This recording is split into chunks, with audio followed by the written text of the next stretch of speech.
Hey guys, tonight we wander into one of the quieter corners of medieval life, or at least, you think it's quiet.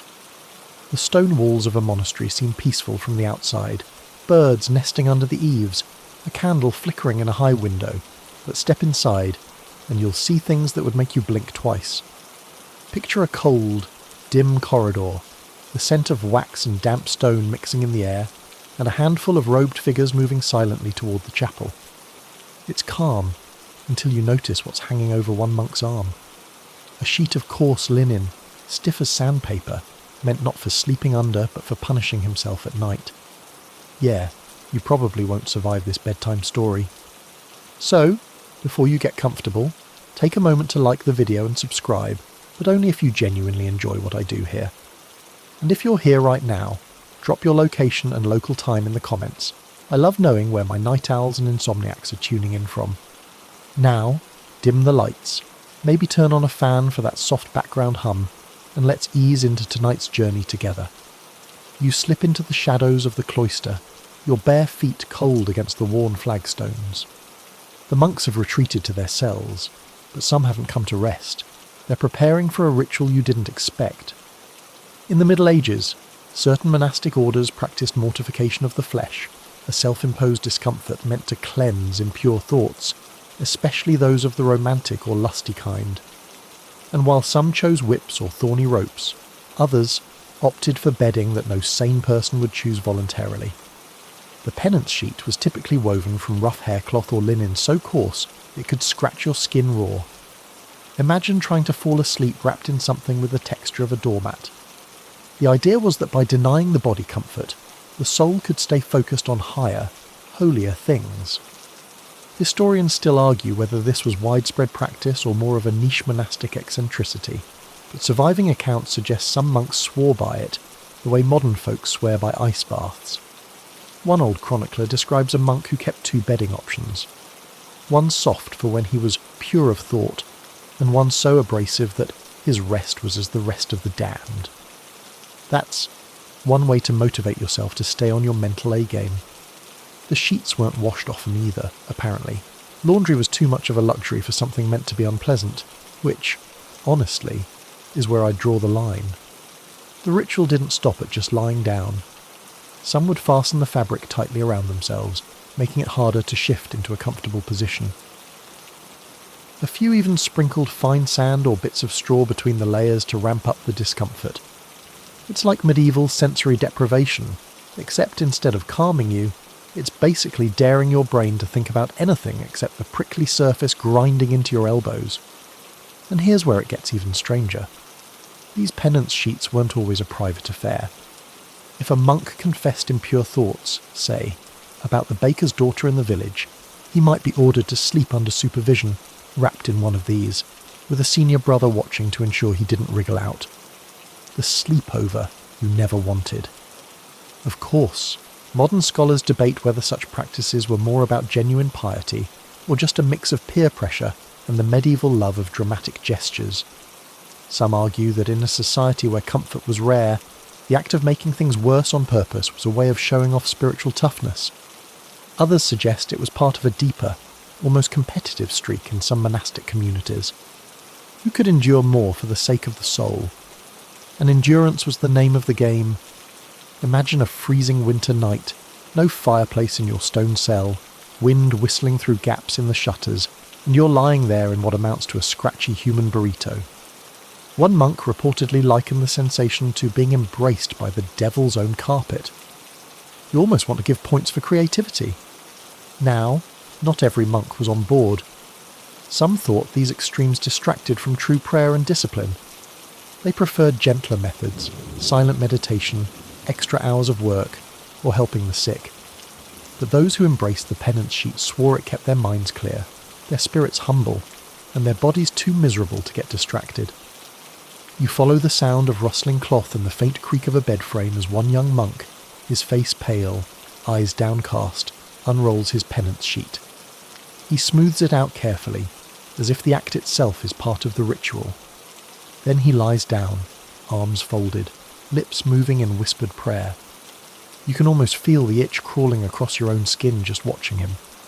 Out in the courtyard, the night bells toll.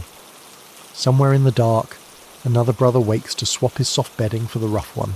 It's his turn tonight. You wonder if, in a strange way, they take comfort in the discomfort. It's predictable, a steady rhythm in lives built on rules. The candle in the cell flickers low. The rough sheet shifts as the monk breathes slowly, adjusting to the scratch of every fibre. You slip away into the corridor, the sound of the tolling fading behind you, wondering what tomorrow's confessions will bring, and what other strange measures people in the Middle Ages took in the name of controlling desire. You step out of the cloister into the chill of a moonlit courtyard, the stones slick from a recent rain. The air smells faintly of wet earth, and wood smoke drifting from the village beyond the walls. Down a narrow alley between the Abbey's guest house and the smithy, you spot something odd glinting on a workbench, curved bands of iron, small brass hinges, a scattering of tiny locks.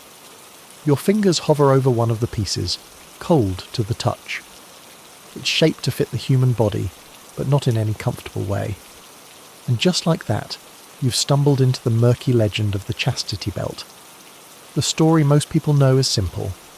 Jealous medieval husbands supposedly locked up their wives before heading off to war, handing the key to a trusted servant, or just keeping it with them on the battlefield. The image is as lurid as it is unforgettable. A padlocked iron contraption keeping all romance firmly on hold. But here's the thing. Historians still argue whether widespread use ever happened. In fact, most surviving examples in museums are thought to be 19th century fakes made to entertain or scandalise Victorian visitors. That doesn't mean the idea wasn't around. Medieval literature makes passing jokes about locking away a lover's virtue with devices that sound suspiciously like belts, often in poems that were clearly meant to be funny. Some illuminated manuscripts even feature illustrations of absurd belt-like contraptions, part gag, part cautionary image. It's possible that the chastity belt's medieval life existed mostly in satire and rumour, only becoming real centuries later when someone actually decided to manufacture them.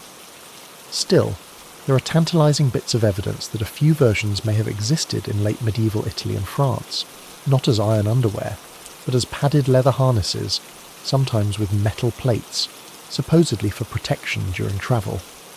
Whether that meant protection from assault or from temptation depends on which chronicler you believe. One 15th century account describes a merchant's daughter fitted with such a belt before a pilgrimage. Another suggests soldiers' wives wore them only at night, which makes you wonder about the logistics of keys, hinges, and hygiene. If you're picturing solid metal clamped in place for months, you can probably guess the obvious problem. Infection. Medical historians point out that prolonged wear of anything unventilated and in constant contact with the skin could cause nasty sores. And if your goal is to keep someone pure, nothing says romance killer quite like explaining to a medieval physician why you can't remove a rusty padlock in a hurry. And here's a quirky twist. A few 16th century city records mention men's chastity devices, not for jealousy, but as a supposed cure for what they called self-pollution. These were usually more like lockable pouches or cages, and no, they didn't catch on. You can almost hear the sarcastic sigh of some apprentice blacksmith asked to make one. You run your hand along the workbench, feeling the fine grooves left by a file. Maybe this particular set of bands was just scrap, an abandoned experiment by a metal worker who heard a travelling bard's joke and decided to see if it could be built. Or maybe it's a prop for a morality play, something to make the audience gasp before the big reveal that it's all symbolic. The Middle Ages loved a good stage shock. But here's where the story folds back into the realm of human behaviour.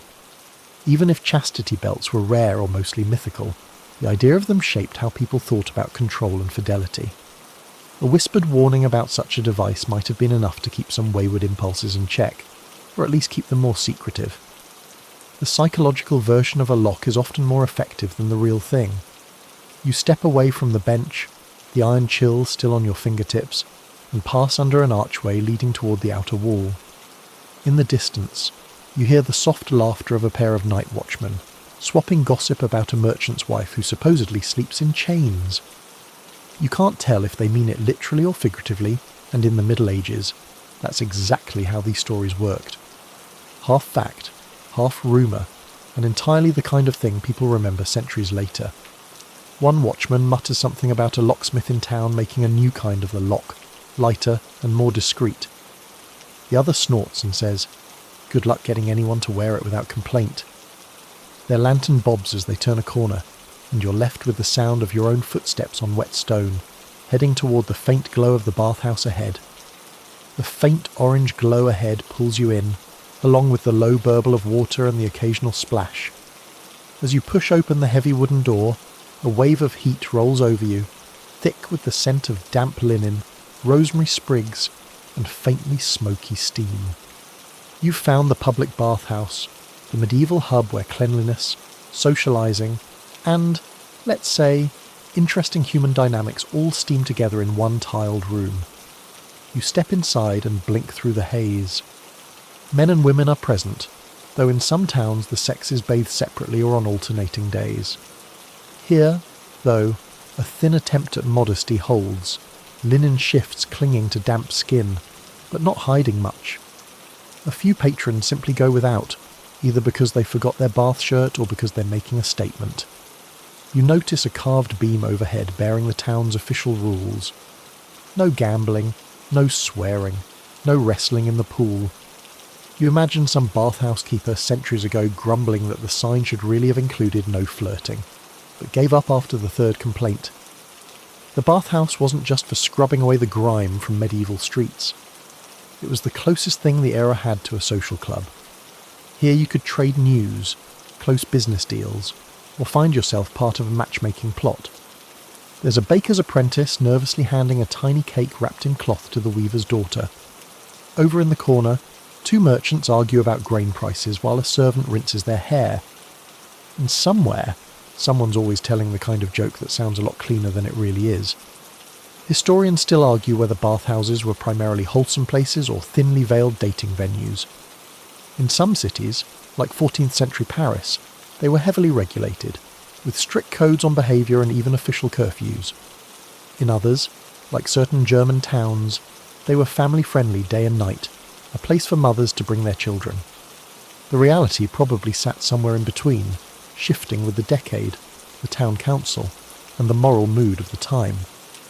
And then there's the quirky side.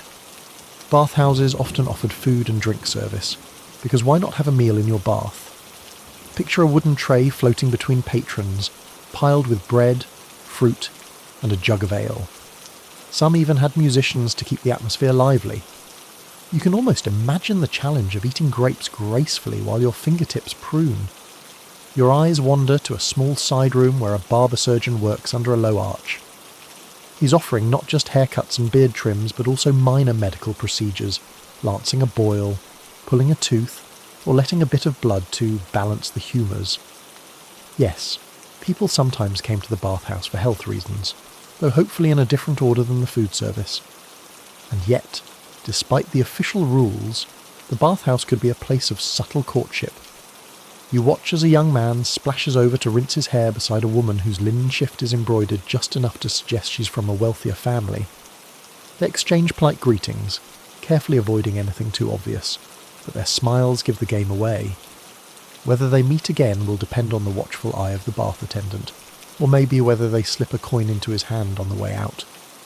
One of the more amusing medieval quirks was the bathhouse token, a wooden or metal chit purchased at the door and good for a certain amount of time. Some tokens were carved with cheerful motifs, mermaids, flowers, even hearts, though others were bluntly utilitarian. If you overstayed your time, you might be asked to pay up or dry off. And yes, that's a phrase that could mean more than one thing here. In certain towns, bathhouses doubled as meeting points for clandestine affairs, which was risky business. You hear a whispered story from the attendant about a nobleman nearly caught in the women's section after hours when the town watch did a surprise inspection. He escaped by hiding under the hot water trough until the coast was clear. You decide not to think about how long he had to crouch in that heat. As you lower yourself onto a wooden bench near the edge of the pool, you feel the water lap against your ankles, the warmth seeping up into your bones. It's easy to see why people came here not just for cleanliness but for comfort. In an age when private bathing facilities were rare, this was as close as you could get to a spa day, and for many, It was the one time a week they could truly relax. Still, the bathhouse was also a mirror of the medieval social order. Nobles might get a private screened-off section, while the rest of the townsfolk bathed in the open. And just like everywhere else, status mattered, right down to the quality of your soap. You glance at a woman rubbing a pale, hard block across her arms, probably scented with lavender. Across the pool, a farmer uses rough-lye soap that smells faintly of ash. The room hums with soft conversation, the occasional clink of a cup, and the splash of someone diving too enthusiastically. Steam curls toward the timbered ceiling, carrying the mingled scents of soap, herbs, and cooked meat from the kitchen. You close your eyes for a moment, imagining you could stay here until the water cooled, except the bath attendant is walking past, jangling a pouch of tokens, reminding patrons their time is almost up. You rise, wringing out the hem of your tunic, and step toward the door. Behind you, the bathhouse continues its gentle chaos, part hygiene, part ritual, part unspoken game of glances. Outside, the night air feels crisp, and the sound of distant music drifts from the direction of the manor hall.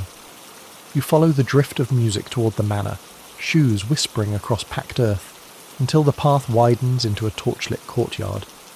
Minstrels tune fiddles, a lute glints like a crescent moon, and servants carry platters that smell faintly of honey and clove. Inside, the hall breathes with low laughter. You slip along the rush-strewn floor, skirting a tapestry of stags and ivy, and there it is. The dance that isn't a dance, a careful choreography of words. Courtly love lives here, not in embraces but in sentences that hover like moths around a candle, always circling, never burning up. A nobleman bows to a lady whose sleeve is embroidered with silver pomegranates. He praises her light, which, frankly, is a bold way to compliment someone without mentioning, anything the bathhouse attendants would fine you for. She replies by scolding him for praising too much, which is code for "go on." The rhythm is practiced. He's the devoted servant, she's the remote star. They orbit each other without ever colliding. Think of it as medieval social distancing for feelings. You hear a familiar phrase from the south, fin amour, refined love, the proud invention of 12th century troubadours in Occitania. That's your mainstream fact. Around the courts of Aquitaine and Champagne, poets shaped a code where adoration was expressed through restraint, loyalty, and elegant suffering.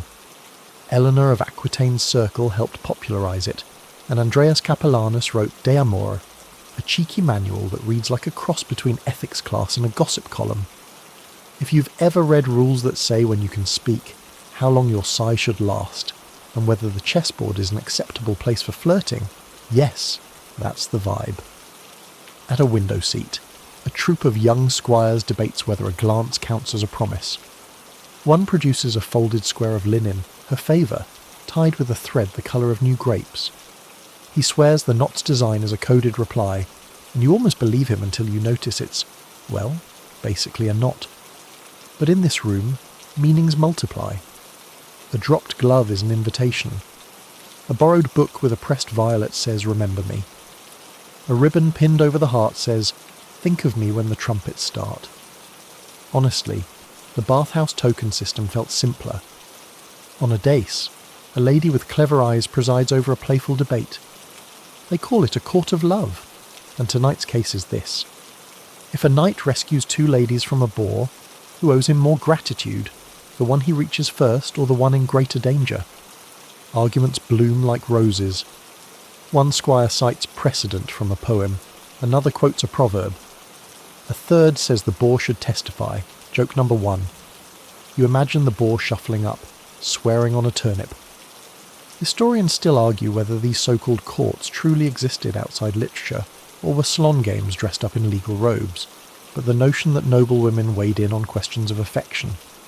That leaves its own imprint, half play, half power.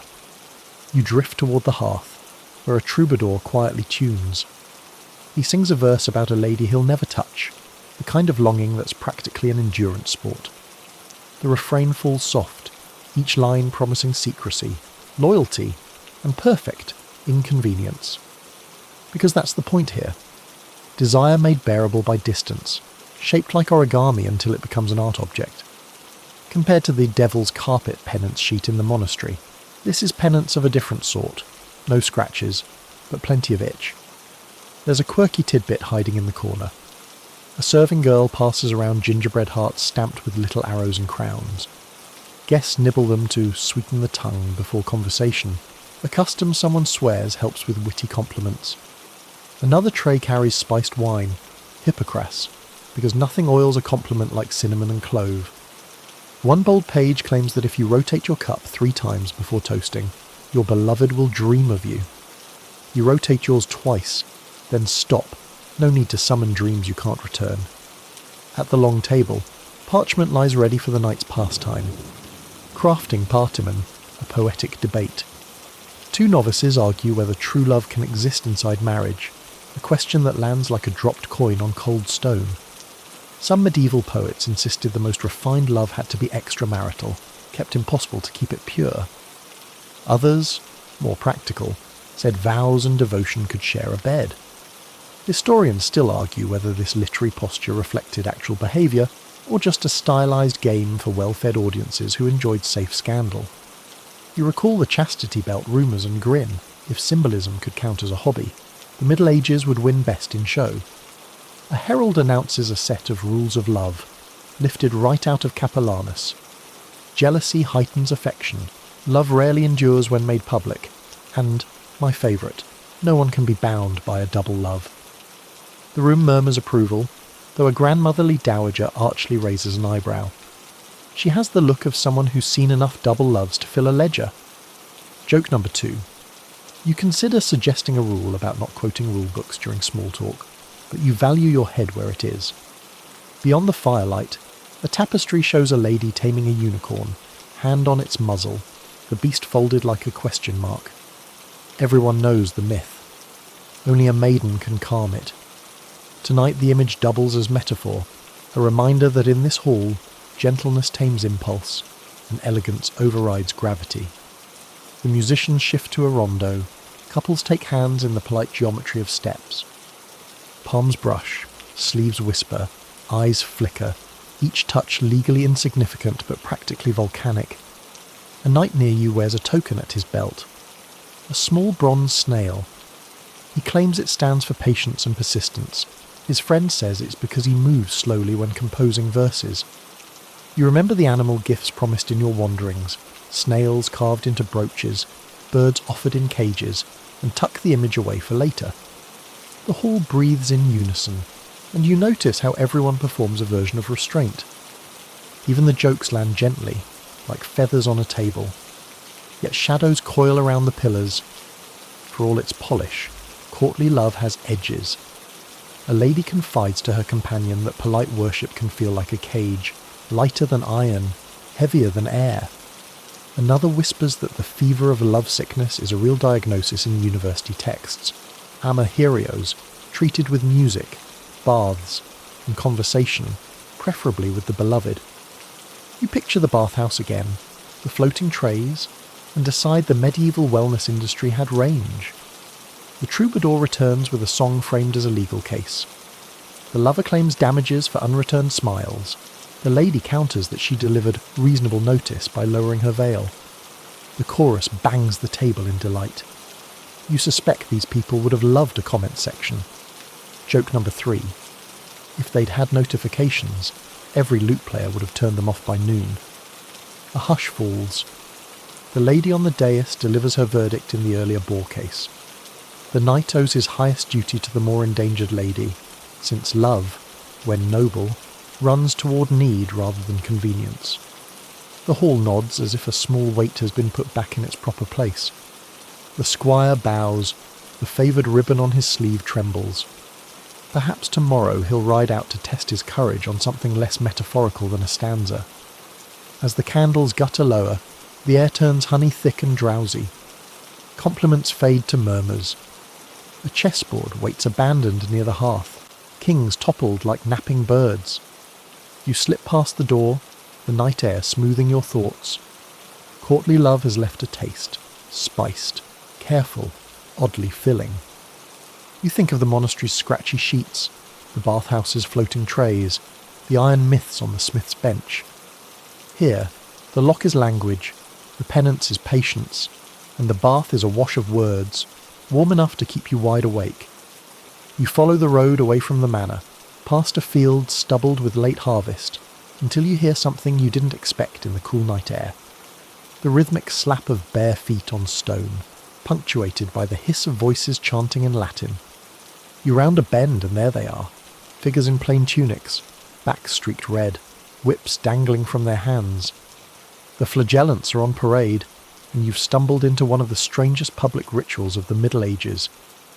They move in a slow circle through the village square, some weeping, others with eyes fixed upward as if searching for forgiveness written in the stars. The lash cords glisten in the torchlight, tipped with knots or bits of iron. The sound is hypnotic. Whip, hiss, slap, and a low chant that rises and falls like the tide.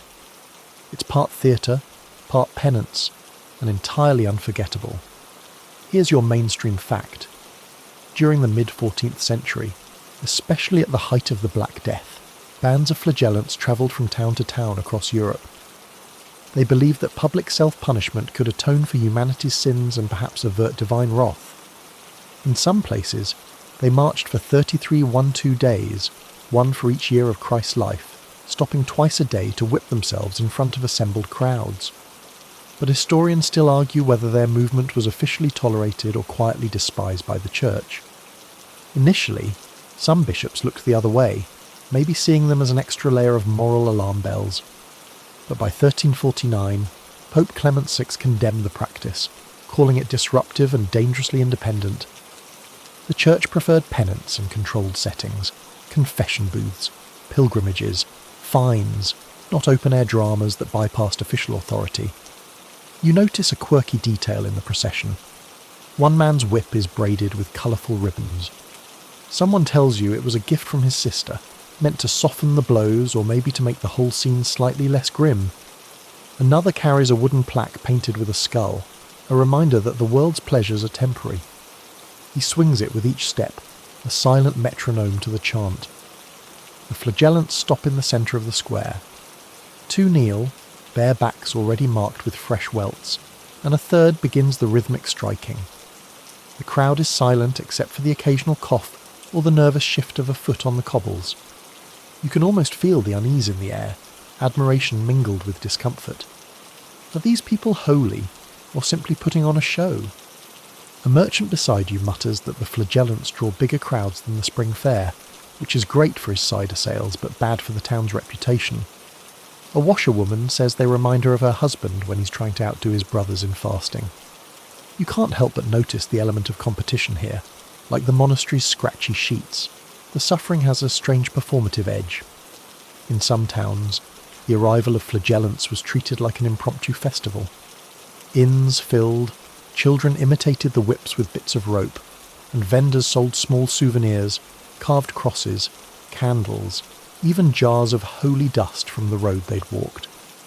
You hear one boy offering to sell a scrap of cloth stained by a saint's own blood, which sounds suspiciously like a piece of red-dyed linen. Still, the spectacle had real emotional impact. People grieving lost relatives or fearing the plague's approach might join in for a day, convinced it was a shortcut to spiritual security. Others came just to watch, their expressions unreadable in the flickering light. It was communal catharsis, half repentance, half street performance. A voice begins a new chant, and the group processes toward the church steps. They'll sleep on the floor inside tonight, no beds, no food until dawn. The whips are coiled, but the marks on their backs remain like strange red signatures. You imagine the sensation, heat, sting, the rush of blood, and wonder if, for some, the physical pain became its own form of clarity. There's one last flourish before they disappear inside. The leader produces a parchment and reads a letter from heaven, said to have been found miraculously in Rome, warning of dire punishment unless humanity repents. Historians still debate whether such letters were forged by local organisers or part of a larger network. Either way, it gives the moment weight, heaven's post, delivered via the open road. As they vanish into the church, the square exhales. Someone starts sweeping up drops of candle wax. A child darts after a ribbon dropped from the whip, and the merchant you met earlier is already back at his stall. You turn toward the far side of town, where a different kind of concoction awaits, a cauldron of herbs, roots, and maybe just a little trouble. The scent reaches you before the doorway does, a heady swirl of rosemary, mint, and something earthy that makes your nose wrinkle. You duck under a low lintel into a kitchen lit by firelight, shadows dancing along shelves lined with earthen jars. A pot simmers over the hearth, and beside it, a woman in a faded blue kirtle stirs slowly with a wooden spoon, muttering what sounds like a rhyme under her breath. Tonight, you've walked into the world of love potions, where medieval romance and kitchen alchemy tangled themselves into recipes both charming and questionable. The woman nods toward a stool. "You're just in time," she says, her voice calm, like she's about to serve soup. Only when she lifts the lid do you see what's floating among the herbs. Rose petals, a pinch of saffron, and what might be grated nutmeg, along with something small and pale you can't identify. "Best not to ask," she adds, which you take as both advice and warning. Here's your mainstream fact. Medieval Europe inherited a long tradition of herbal remedies and aphrodisiacs from classical sources like Dioscorides and Galen, and from Arabic medical texts brought through Spain and Sicily. Ingredients like cinnamon, ginger, and galangal were considered warming to the body and therefore to the passions. Recipes were passed in households, monasteries, and physicians' manuals, sometimes as straightforward tonics, sometimes edged with superstition. And then there's the fringe side, the belief that to truly bind someone's heart, you might need more than spice. Some cunning women swore by powdered ants' eggs, or a drop of blood mixed with wine, or even, brace yourself, the ashes of a pigeon's heart. Historians still argue whether these more unusual recipes were actually used or simply part of the colourful reputation attached to folk healers. After all, nothing makes a story stick like the image of a lovesick knight sipping something he really shouldn't. In the kitchen, the woman pours a ladleful of the brew into a clay cup and sets it on the table to cool. She explains, with a hint of pride, that this particular mix is meant not to inflame desire but to soften a stubborn heart. The ingredients are balanced to promote calm, affection, and openness, cinnamon for warmth, violet for gentleness, and, yes, that mystery pale item, which turns out to be almond soaked in honey. Joke number 1. You're relieved it's not the pigeon. On a nearby shelf, you spot a collection of small cloth bundles tied with red thread. She calls them pockets of Venus, little sachets of herbs meant to be worn near the skin, often under the left arm so they sit close to the heart. One contains basil, said to draw suitors, while another has rue, meant to discourage unwanted attention. You can't help but think of the charm sewn into clothing you'll encounter later. Different method, same goal. She lets you peer into a book of recipes, its pages spotted with stains. Some are practical. A wine steeped with rosemary for clearing the mind, or anisette boiled in milk to refresh the voice. Others are decidedly more whimsical. If your beloved's eye wanders, give him cake with the seeds of rocket, or whisper over fennel and thyme thrice at moonrise for mutual delight.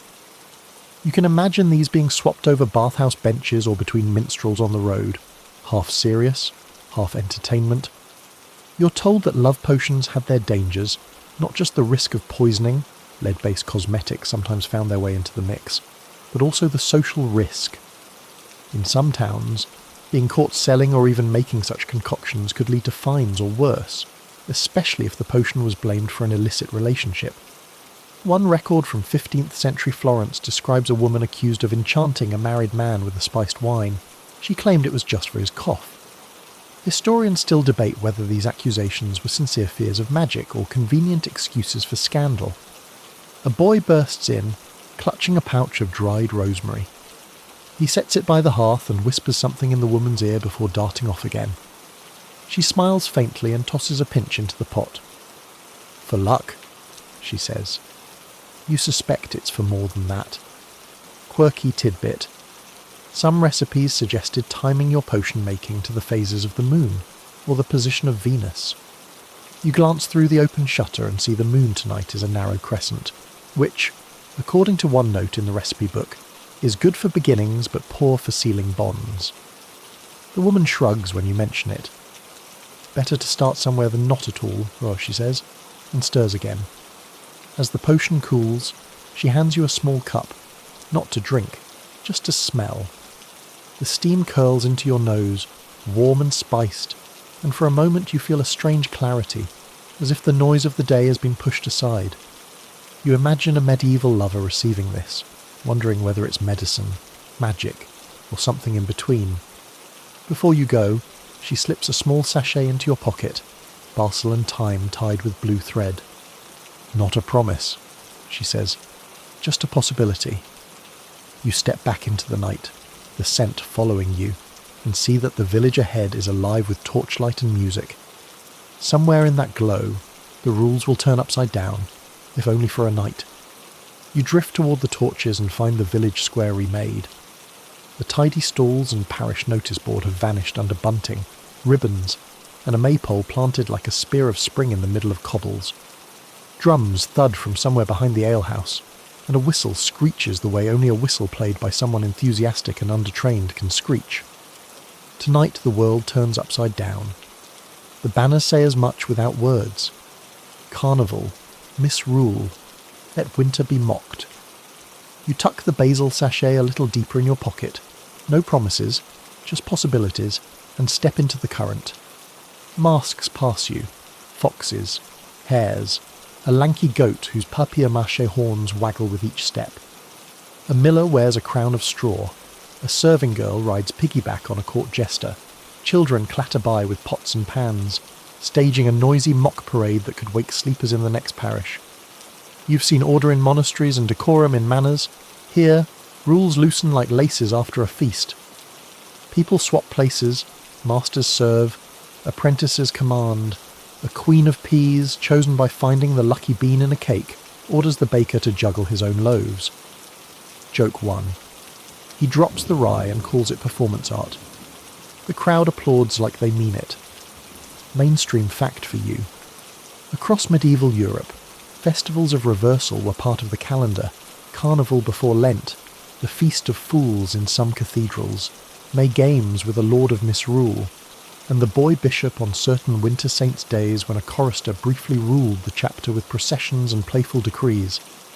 These weren't random outbreaks but rhythms, sanctioned bashfulness before seasons of restraint. The idea was simple. Let the lid rattle once a year so the pot doesn't explode. But when the lid rattled, it rattled loudly. You edge past a troupe performing a parody wedding. The bride is a bearded cooper in a veil. The groom is a dairymaid armed with a wooden ladle. The priest's role is played by a tavern poet who misquotes Latin with dangerous confidence. People howl with laughter not because they despise marriage, but because they recognise its weight. For one night, they turn the institution on its head, hoping it lands on its feet stronger. Historians still argue whether these mock rites masked a real loosening of behaviour, or were more like a pressure release valve, rowdy theatre that ended with everyone going home mostly as they came. You catch the scent of rosemary and smoke, then a procession of wakes goes by, villagers carrying a wooden fish on a bier, accompanied by wailers who hiccup giggles between sobs. Someone mutters it's the burial of winter's appetite, a local twist you haven't seen before. Quirky tidbit. In a few towns, people paraded with sausages on strings like silly rosaries, a not at all subtle nod to abundance and appetite before Lent tightened belts. The person at the front twirls his rosary too fast and it flies off into a hedge. Cheers erupt because chaos breeds applause. At the edge of the square stands a temporary booth labelled Confessions of Carnival. It isn't a real confessional, but a game. You whisper a mild mischief through a knothole, stole an extra honey cake, lingered at the bathhouse an extra token, flirted with the apothecary's apprentice, and a masked penitentiary bangs a drum and assigns you a playful forfeit. One woman must balance a jug on her head while walking 2 circles around the maypole. A smith must recite a rhyme backward. You consider confessing that you once believed chastity belts were standard issue. The drum looks eager to make you hop on one foot. There's a pulsing undercurrent to all of it. Rituals that once hovered close to fertility rites, now clothed in jokes. A green-clad Jack in the Green stomps past, leaves tied to his sleeves, face dusted with soot and sap. He shakes a bundle of budding twigs over bystanders to wake the orchard, and no one minds the scatter of bits in their hair because luck sticks best when it's messy. A pair of old women, spry as cats, belt out verses about spring's return that make the teenagers blush, and the grandfathers wheeze with laughter.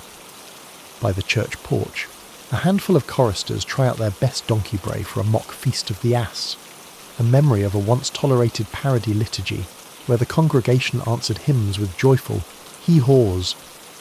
The curate watches with long-suffering benevolence and then confiscates their paper ears for exactly 10 minutes. That's the negotiated treaty of nights like this. You may play, but the candles stay lit and the font stays full.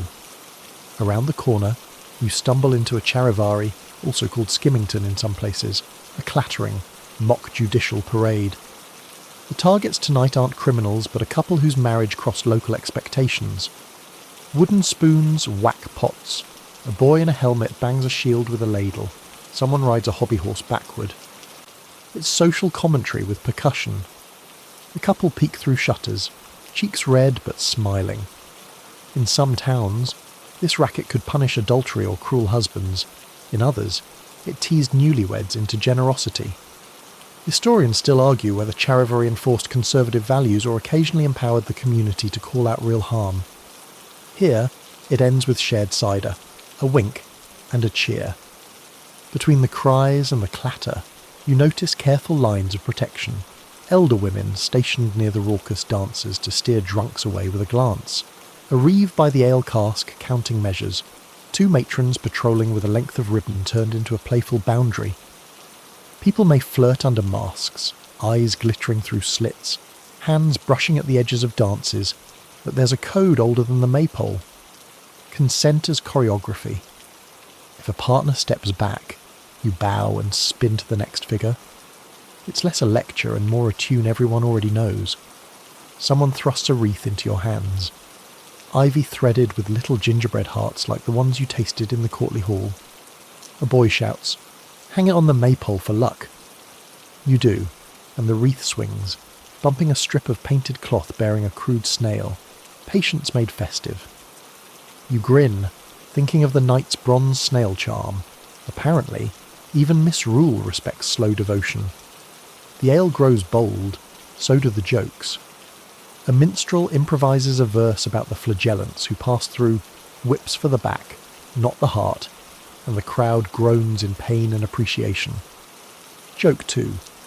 A miller heckles that the minstrel should be fined a sack of flour for that rhyme. The minstrel counter-offers bran. Laughter spirals upward into the rafters of the night, startling roosting pigeons into quick, tutting flights.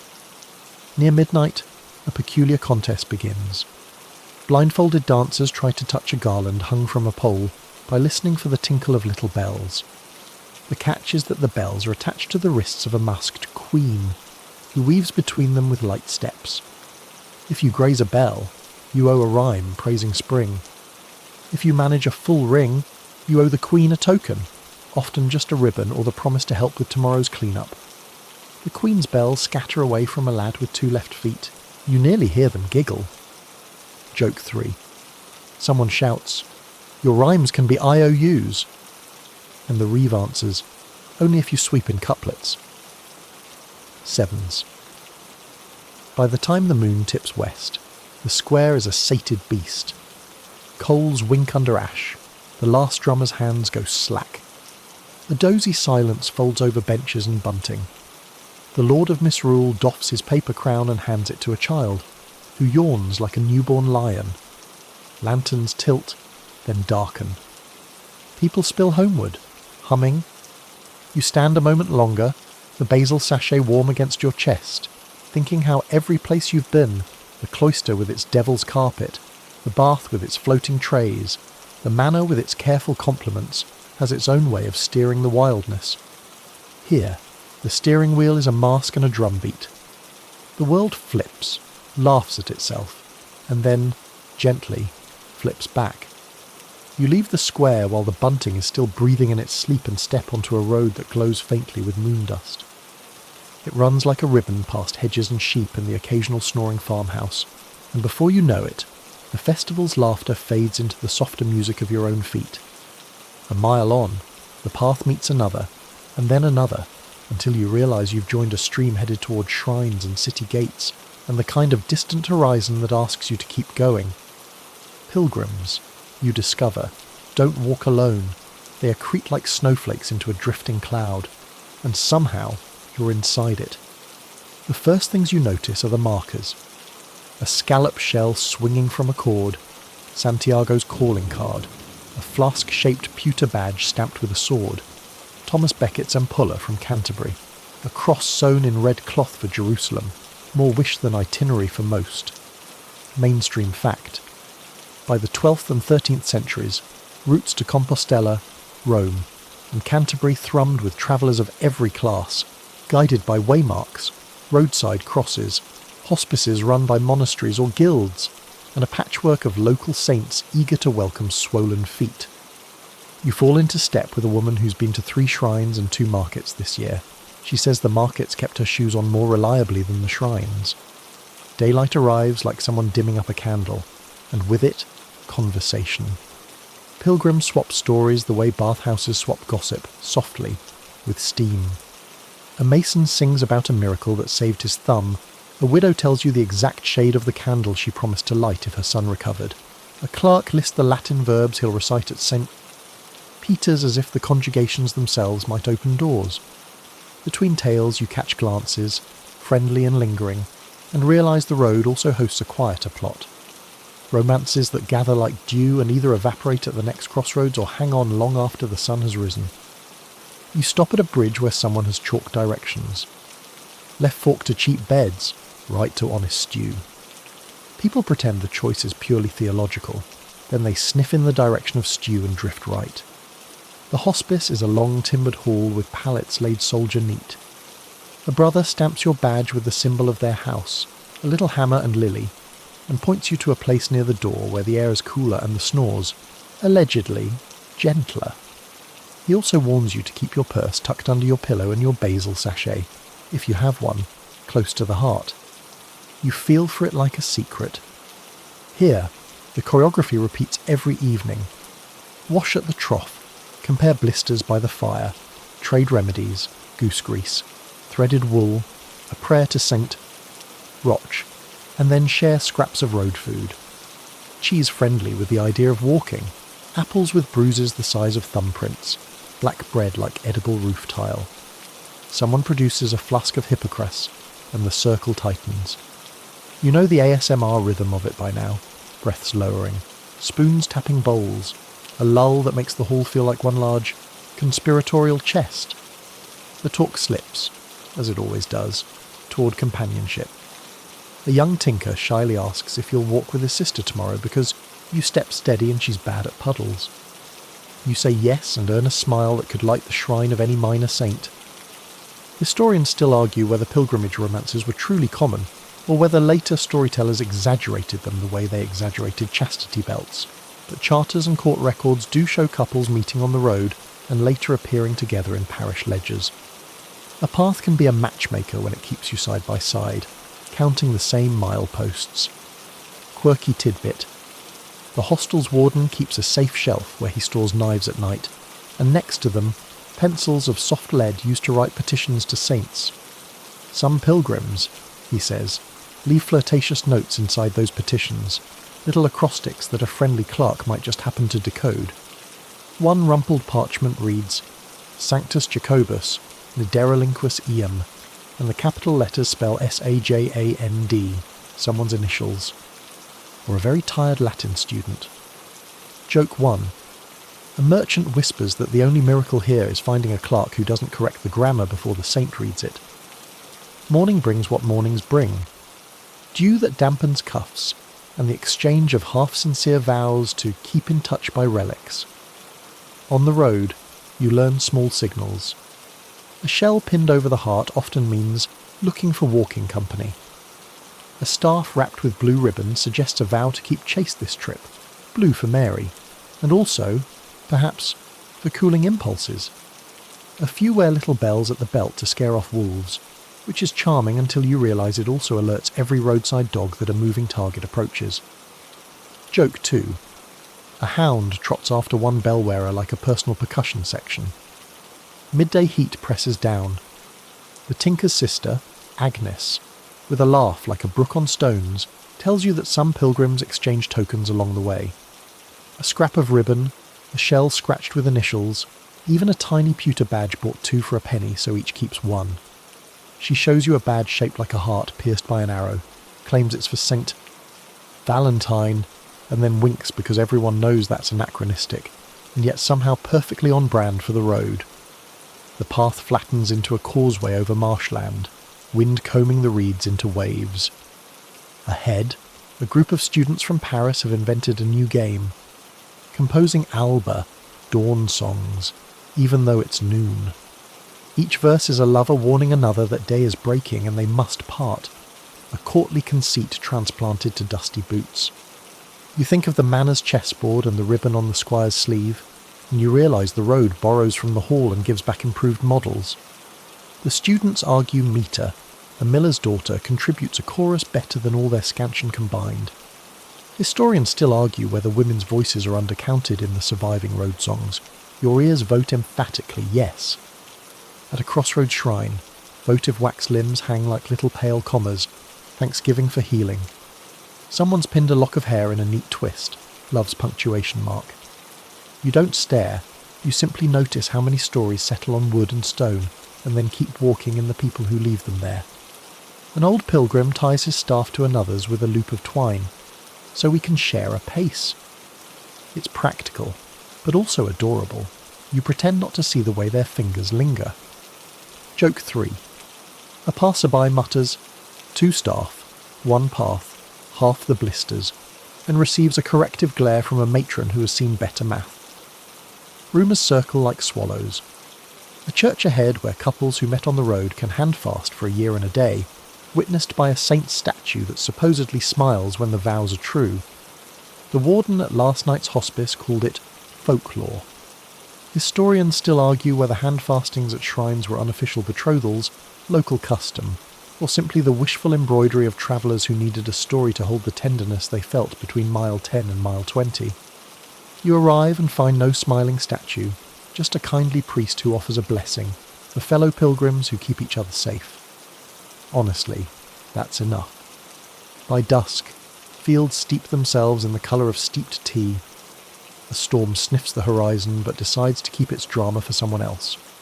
The hostel tonight is a barn annex that smells of hay and apples, with cubbies carved into the wall labelled by charms, star, lamb, crescent, so sleepers can find their shoes in the dark. You tuck the basil sachet beside your pallet, and the scent folds the day into something sincere. Agnes settles across the aisle, raises 2 fingers in a salute that says, "See you at sunup," and already your feet forget how much they hurt. In the low murmur of the barn, someone retells a tale about a knight who walked to Compostela in penitent barefoot silence and returned with calluses like coins.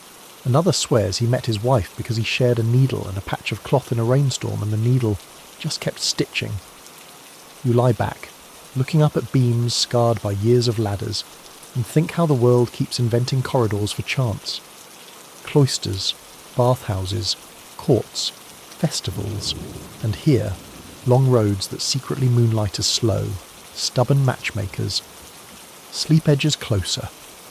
You roll onto your side, listen to the bells on someone's belt exhale once, then go still. The basil warms under your cheek. Tomorrow, the road bends toward songs about stars and a troubadour's wink, toward coded verses that saunter like cats along the eaves. But for now it's just you, the quiet, and the feeling that somewhere ahead a shell will clink against another shell, recognition in miniature, and 2 people will adjust their pace to match. By the time you and the dawn crowd slip over the next hill, music has already unrolled itself across the valley like a bright rug. You follow it to a courtyard where a handful of travellers have built a small stage out of barrels and planks. A man with a dark, amused smile tunes a lute. Beside him a vielle player rolls the bow across strings until the notes glow. Someone passes a cup, probably safer than most wells, and the circle hushes as the singer blows you a conspiratorial glance. You've stumbled into a troubadour's hour, where words mean two things at once, and sometimes three if you blink. He begins with a canso, the classic love song of Occitania, smooth as oiled wood. You don't speak every word of the Languedoc, but your ears catch the shape of it, syllables that purl and click like beads slipped on a cord. Here's your mainstream fact. Between the 12th and 13th centuries, poets from southern France, troubadours to compose, jogglers to perform, created a whole ecology of song about desire, restraint, and clever disobedience. Their verses travelled from castles to marketplaces, across Pyrenees paths and down riverways, stitched into memory long before ink pinned them down. And yet the real sport isn't just the tune, it's the code. The singer drops a senhor, a false name for a very real lady, Belle Visa. The good seer and all the in-the-know eyes in the crowd trade a tiny spark. Another verse mentions the window that opens only when the moon is shy. No architect would pass that blueprint, but you get it. He's mapping a rendezvous in metaphors so polite they curtsy. Historians still argue whether these songs veiled actual affairs or simply rehearsed a courtly fantasy for safe scandal. Either way, the double meanings hum like bees in a lavender hedge. You hear techniques tucked like pins in the hem. One stanza ends with a word that becomes the first word of the next, coblas cap finidas, a little handoff that keeps the thought alive, the way the maypole ribbons kept moving last night even when the drummers yawned. Then he shifts to trobar-clus, the closed style, dense as fruitcake, where a simple line like the hawk knows when to stoop carries a shopping list of private signals. Joke 1. You half wish someone would hold up subtitles. Hawk, him, rabbit. Not entirely him, stoop. Absolutely don't ask questions in front of the steward. 7s. Between songs, the joggler tells a tale of a poet who hid his beloved's initials in the first letters of each stanza, only to have a monk copy the poem and helpfully reorder the pages. The poor knight courted AMRI instead of MARI for a year. Quirky tidbit, and also a very medieval problem. When your love life depends on pagination, pray for careful scribes. You remember the hospice's safe shelf pencils and the acrostic to St. James that looked like a grammar accident. Apparently, romance in this century favours people who know their alphabets. Another song sprints by in the lighter trobar-lu, where the metaphors wear simple boots and smile. The refrain teases a garden behind a locked gate, which makes you flash to that smith's bench and its suspicious ironwork. The crowd snorts with recognition. Yes, locks are a motif, from chastity tales to cellar doors, but here locks are mostly literary props. The troubadour winks toward your pocket as if he can smell basil. You pat the sachet like a superstition. A tenso follows, debate in duet. The troubadour and the joggler volley questions about the ethics of glances. Does a smile count as consent to hope? The joggler argues yes. The troubadour counters that a smile may be politeness, like the bathhouse's floating tray, offered to everyone. Laughter laps around the courtyard. They rhyme glance with a word that sounds like chance, and then, with shameless audacity, rhyme it again. Historians still argue whether these quick-fire duels were rehearsed salon tricks or hot improvisations. Either way, you feel the current of a culture that treats courtship like fencing, blunt tips, but sparks on contact. Then comes an alba, a dawn guard song. A watchman warns lovers that morning pause at the shutters. You've heard students riff on this yesterday, but in the troubadour's mouth the form turns silvery and specific. Friend, rise. The birds tell lies. The sentinel sings, implying birds are lousy alarm clocks when one kiss remains. The crowd hums the refrain, and you sense how these pieces travelled, memorised by mouths, filed in hearts, adjusted like cloaks to fit the weather. You drift to the stage's edge, where a boy keeps time by knocking knuckles on a barrel hoop. He tells you that sometimes the code isn't sweet at all. Sometimes it's a complaint against a jealous husband or a pompous rival. But you say it with roses, he adds, or the reeve gets restless. He demonstrates a hand sign for cut the verse there, which looks suspiciously like I need the privy, and you store it for emergencies. Joke 2. If medieval life had hand emojis, that one would trend every feast day. The singer launches into a pastorela, a flirtatious exchange between a knight and a shepherdess. Scholarship loves to squint at these. Are they charming banter or social fantasy? This version gives the shepherdess the last word. She schools the knight in courtesy and sends him back to his horse with the dignity of a bishop. Laughter breaks like bread. You think again of the court's lady judges of love. Here, too, a woman sets the key, and the lute follows. Between numbers, the troubadour lifts a wineskin and toasts to all who have slept on haircloth and still manage to rhyme. The crowd chuckles. The monastery's devil's carpet makes its cameo. He tells a story about Bernard de Ventadorn, famous for sighs so well placed they've outlived half the castles that hosted them, and about Arnaud Daniel, whom later poets, like Dante, praised for knotty verse that could make a scribe chew his quill. Mainstream fact folded in with gossip, because that's the troubadour way. History in a velvet pouch with a tiny bell. A woman at the back requests a servant, a satire, sharper than the rest. The troubadour obliges with a lightly barbed lecture to a town that fines couples for lingering by the mill after sunset. He never names the town, because he'd like to be invited back, but the miller next to you blushes the exact colour of ripe cherries. The chorus plays referee. Mockery measured, like the Reeves Ale portion at Carnival. Historians still argue whether these songs had teeth enough to shape policy, or were just clever steam valves. You suspect both can be true if the right ears are listening. As dusk leans in, the singer drops the richest code yet. Is Sen Hall hidden inside a rhyme scheme that treats one vowel like a secret staircase? He repeats you the way a nightjar repeats its call. If your ear is tuned, you can climb it.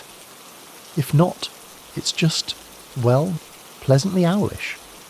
You remember the astrological aside from the potion maker, the crescent moon good for beginnings, and wonder how many beginnings have hidden in vowels no clerk dared annotate. A child wanders up with a gingerbread heart on a string, the same festival shape you hung on the maypole. She offers it to the troubadour for a song about a snail. He laughs, nods at your memory, and improvises a couplet on patience doing laps around desire. Joke 3. He claims the snail's secret is that it moves faster when you aren't watching, which is also how laundry dries and messages arrive. The courtyard smiles the tired, happy smile of people who know about laundry and messages. Night deepens into that comfortable hush you recognise, the hospice murmur, the bathhouse steam, the manor's chessboard lull. The troubadour closes with a blessing disguised as a tease. May your windows open when the moon is shy. May your locks be only literary. May your hearts be scratchy only on purpose. You catch yourself grinning at the stitchwork of it all, how a culture can pour delicate logic into the unruly pitcher of longing and still let everyone drink. When the circle breaks, you help fold the planks and coil the lute's spare strings. The singer presses something in your palm, a tiny scrap of parchment with a line in Occitan that even you can pass. Keep the key. You slip it beside your basil sachet, surprised by how light your pocket feels with 2 talismans. On the road away from the courtyard, crickets play their own trobarloo, and you match your steps to their meter. Ahead, ceremony awaits, a marital bed measured like a contract, a test with witnesses, and a question you didn't know had forms to sign. By the time you reach the next town, the sun has slipped into that peach-coloured hour when windows glow, but shutters stay open to catch the last breath of day. Down the main lane, a small crowd has gathered outside a timbered house, with its upper story leaning forward as if curious. You slip closer and see why. A canopied bed is being carried, yes, carried through the doorway, sheets puffed and pillows arranged as if for a feast. Tonight is a trial by bedding, and the town intends to witness. At first glance, it feels like a prank someone forgot to end. But here's your mainstream fact. In certain corners of medieval Europe, France, England, and parts of the Low Countries, marriage could be followed by a formal bedding ceremony, sometimes public enough to involve attendants, witnesses, and, if the couple was noble, even half the court. Its purpose? to confirm that vows spoken in daylight were sealed by night. For most, it was symbolic, slipping into bed in front of witnesses before the curtains closed, but in rare and eyebrow-raising cases, the act itself was observed, particularly if the legitimacy of heirs mattered to politics or property. Historians still argue whether these consummation witnesses were ever expected to see more than the couple's feet under the covers. Some accounts suggest it was enough to watch the newlyweds lie down together fully clothed, share a goblet of spiced wine, and kiss.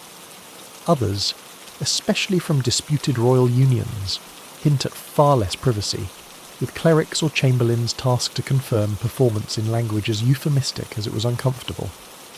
Tonight's couple aren't royalty, but the stakes are still high.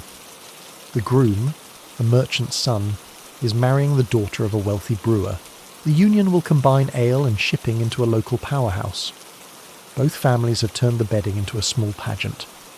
2 women carry a ewer of rosewater for washing hands. A man follows with a platter of sugared almonds. And behind them, a fiddler plays a tune that tries to be both romantic and respectable. You're ushered into a low-ceilinged room where the bed has been set on a dais like an altar. The linens are white, embroidered with tiny green leaves, a nod to fertility. At each bedpost hangs a sprig of rosemary, and yes, you think of the potion maker's kitchen and how scents travel better than gossip. Quirky tidbit. In some regions, bedding sheets were sprinkled with crushed lavender or strewn with petals not for romance, but to mask the smell of damp straw mattresses. The bride and groom enter, greeted by applause and a few ribald asides from the older men in the corner. A bedding maiden and bedding man help them out of their outer garments, not undressing them entirely, just removing the heavier layers so they can slip under the covers without looking like they're suffocating. It's part service, part theatre, and entirely a chance for the attendants to crack jokes about who will fall asleep first. Joke 1. A smith leans over to you and whispers, "Bet you 5 deniers it's him. He's been nodding off since the soup course." 7s. Once the couple is tucked in, the witnesses offer blessings, some earnest, some comedic. One elderly aunt wishes them more children than hens in the yard. Another advises them never to go to bed angry, lest you roll into the wall and not notice. The fiddler plays a slow tune. The goblet of spiced wine is passed between the couple, and everyone pretends not to notice when their fingers linger on the cup. In certain historical cases, bedding ceremonies doubled as legal proof of consummation. A sealed letter from the presiding witness could settle disputes about dowries or inheritance later. It's not hard to see how this could turn coercive or deeply awkward, which is why many communities softened the practice into a symbolic moment followed by the blessed retreat of curtains. Historians still debate how often this softened form replaced the literal version. The absence of too much detail in most records suggests either modesty or collective agreement to keep the specifics off parchment. As the couple exchange another sip from the goblet, a few bold guests begin a song, half blessing Jan, half bawdy, about the first night's harvest. The younger guests giggle, the older ones harmonise, and the fiddler somehow manages to make the tune sound both like a hymn and a tavern chorus. A jar of almonds passes around the room. One lands in your palm and you pocket it for later, because in this setting you're not entirely sure what later might mean. Quirky detail number 2. In some towns, unmarried friends would sneak into the couple's chamber after the ceremony and fill their shoes with grain or flowers, symbols of abundance. You spot a boy in the corner holding a small sack of barley, clearly plotting something for when the fiddler packs up. Joke 2. An old woman next to you mutters, "If they're really lucky, the barley will sprout before they leave the bed." 7s. The bride's bedding maiden adjusts the pillows one last time, tucks the blankets to the couple's chins, and draws the curtains. That's the cue for the guests to file out, still laughing and tossing blessings like coins into a fountain. You hear one man say he hopes their firstborn will be as good at accounts as he is at keeping ale prices fair, and the other reply that he'd settle for a child who doesn't drink the profits. Outside, the crowd disperses into the warm evening, their chatter mixing with the faint hum of insects. You think about how the ritual turns something private into a performance, not unlike the flagellant's processions or the courtly love debates, an act meant for 2, but shaped to reassure, amuse, or impress many. Here, intimacy is public currency, traded in symbolic gestures and witness sips of wine. You pass the fiddler packing up his instrument. He grins and says, "Tomorrow it'll be someone else's turn." Beds wear out faster when they have audiences. You chuckle and step back onto the lane, where the air smells faintly of rosemary and roasted almonds. Ahead lies a market street where love might arrive in stranger packages, animal tokens and odd gifts whose meanings require their own kind of translation. The market street hums with the pleasant chaos of a dozen trades talking over each other. Bakers slap loaves onto counters, cobblers display shoes shaped like the curled toes of jesters, and a fishmonger shouts the virtues of a carp that looks mildly annoyed to be here. But between the stalls of turnips and tallow candles, you notice something different. Little tables covered not in food or tools, but in animals, some alive, some carved, some stitched into bright scraps of cloth. A girl with a basket of pigeons waves you over. "For your sweetheart," she says, holding up a bird with feathers as white as spilled flour. She explains, without much prompting, that in her village, giving a live bird shows you wish the recipient freedom to fly, but reason to return. Mainstream fact. Animal symbolism was woven deeply into medieval courtship and marriage customs. Swans stood for loyalty, falcons for nobility, and doves for love's peace. Gifts could be literal, feathered, furry, or hooved, or they could be rendered in embroidery, jewellery, or wood. Historians still argue whether most people understood the full symbolic language, or if it was more of an elite pastime. Nobles, surrounded by heraldic imagery, certainly had a working glossary. Rabbits meant fertility, dogs meant fidelity, and lions, well, lions meant, "I'm brave enough to hand you a lion if I could." For ordinary townsfolk, meanings may have shifted, borrowed from neighbours or invented on the spot. On the next table sits a row of carved snails, each with a tiny loop at the top for threading onto a cord. You pick one up. It's heavier than it looks. The stallholder grins and says, "Patience." You remember the knight's bronze snail charm in the manor hall, and the painted snail on the maypole ribbon during carnival. Apparently, slow and steady has been a courtship virtue longer than you thought. Quirky tidbit. Some manuscripts from the 14th century feature inexplicable marginal illustrations of knights battling giant snails. No one knows why. Historians still debate whether they were satirical, symbolic, or simply the doodles of a very bored scribe. A boy passes by with a tray of gingerbread bears. "Strength," he says, though they look more like sleepy cats. You buy one and immediately regret taking the head off first. Decapitation and devotion make odd bedfellows. Farther along, you find a jeweller selling brooches shaped like fish, cats, and hounds. He leans in to explain. A fish means plenty, because of the miracle of loaves and fishes. A cat means independence, often given to a lover who doesn't want to be crowded. And a hound means faithfulness, though sometimes also, "I am watching you," which feels less romantic and more like an HR policy. Joke 1. You imagine medieval lovers slipping hound brooches into each other's pockets like passive-aggressive memos. In one corner, a pair of women are knotting ribbons around small cages holding crickets. You're told the chirping is a lucky sound for marriage, a belief imported from far-off lands along trade routes. The idea is that the sound fills a home with life, though, you suspect, it also fills it with the occasional frantic cricket chase. You notice that not all animal symbols are positive. A boy offers a clay frog and says it's for those who are cold of heart. In another stall, a weaver sells woven moths for lovers who come only by night. It's easy to see how some gifts could double as backhanded commentary. Historians still argue whether these negative tokens were actually exchanged, or if they're just the stuff of market banter, a safe way to tease without consequence. An older man with a tray of trained ferrets lets one climb up your sleeve before offering it as a gift of guardianship. "Ferrets," he says, "keep the home free of pests," symbolically. That means they guard against rivals in love. You ease the ferret back into his arms before it can explore your hair. Joke 2.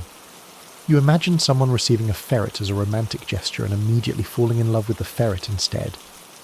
Near the end of the row, you find a stall selling painted wooden hearts with animals perched on them, A heart with a swan, a heart with a fox, a heart with a goat.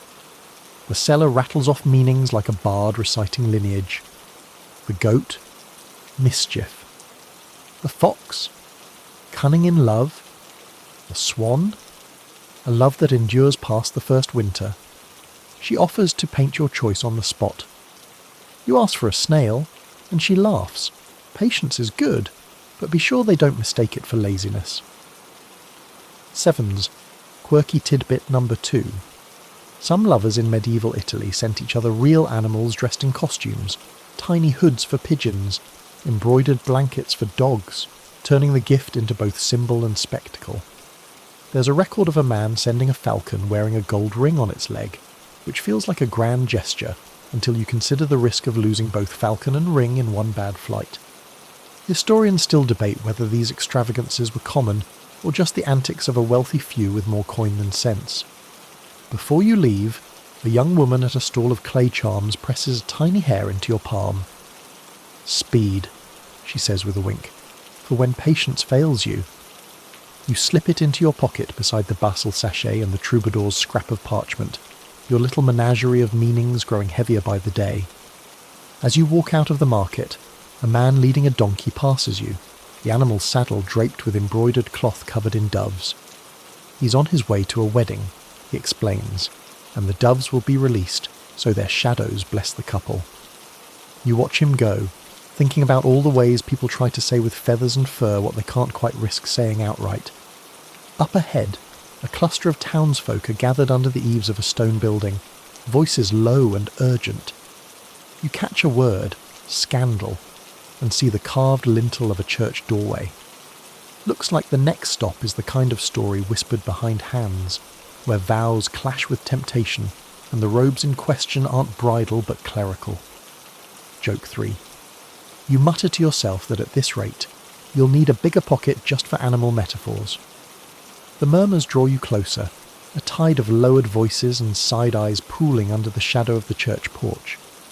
The stone here is cool to the touch, worn smooth where generations have leaned in to exchange news they'd never say out loud in the nave. You slide into the crowd just in time to hear a baker's wife whisper, and right in the parsonage garden, too, followed by the muffled thump of someone being nudged into silence. Whatever's brewing, it's clerical, and that means both holy vows and very human slip-ups. Mainstream fact. Despite the ideal of celibacy for priests and monks after the 12th century reforms, especially under the Gregorian push, enforcement varied wildly. In some parishes, priests lived openly with housekeepers who were in truth wives in all but name. In others, bishops cracked down on such arrangements with fines, public penance, or reassignment to a far less desirable posting. The rules were clear, the lived reality far messier.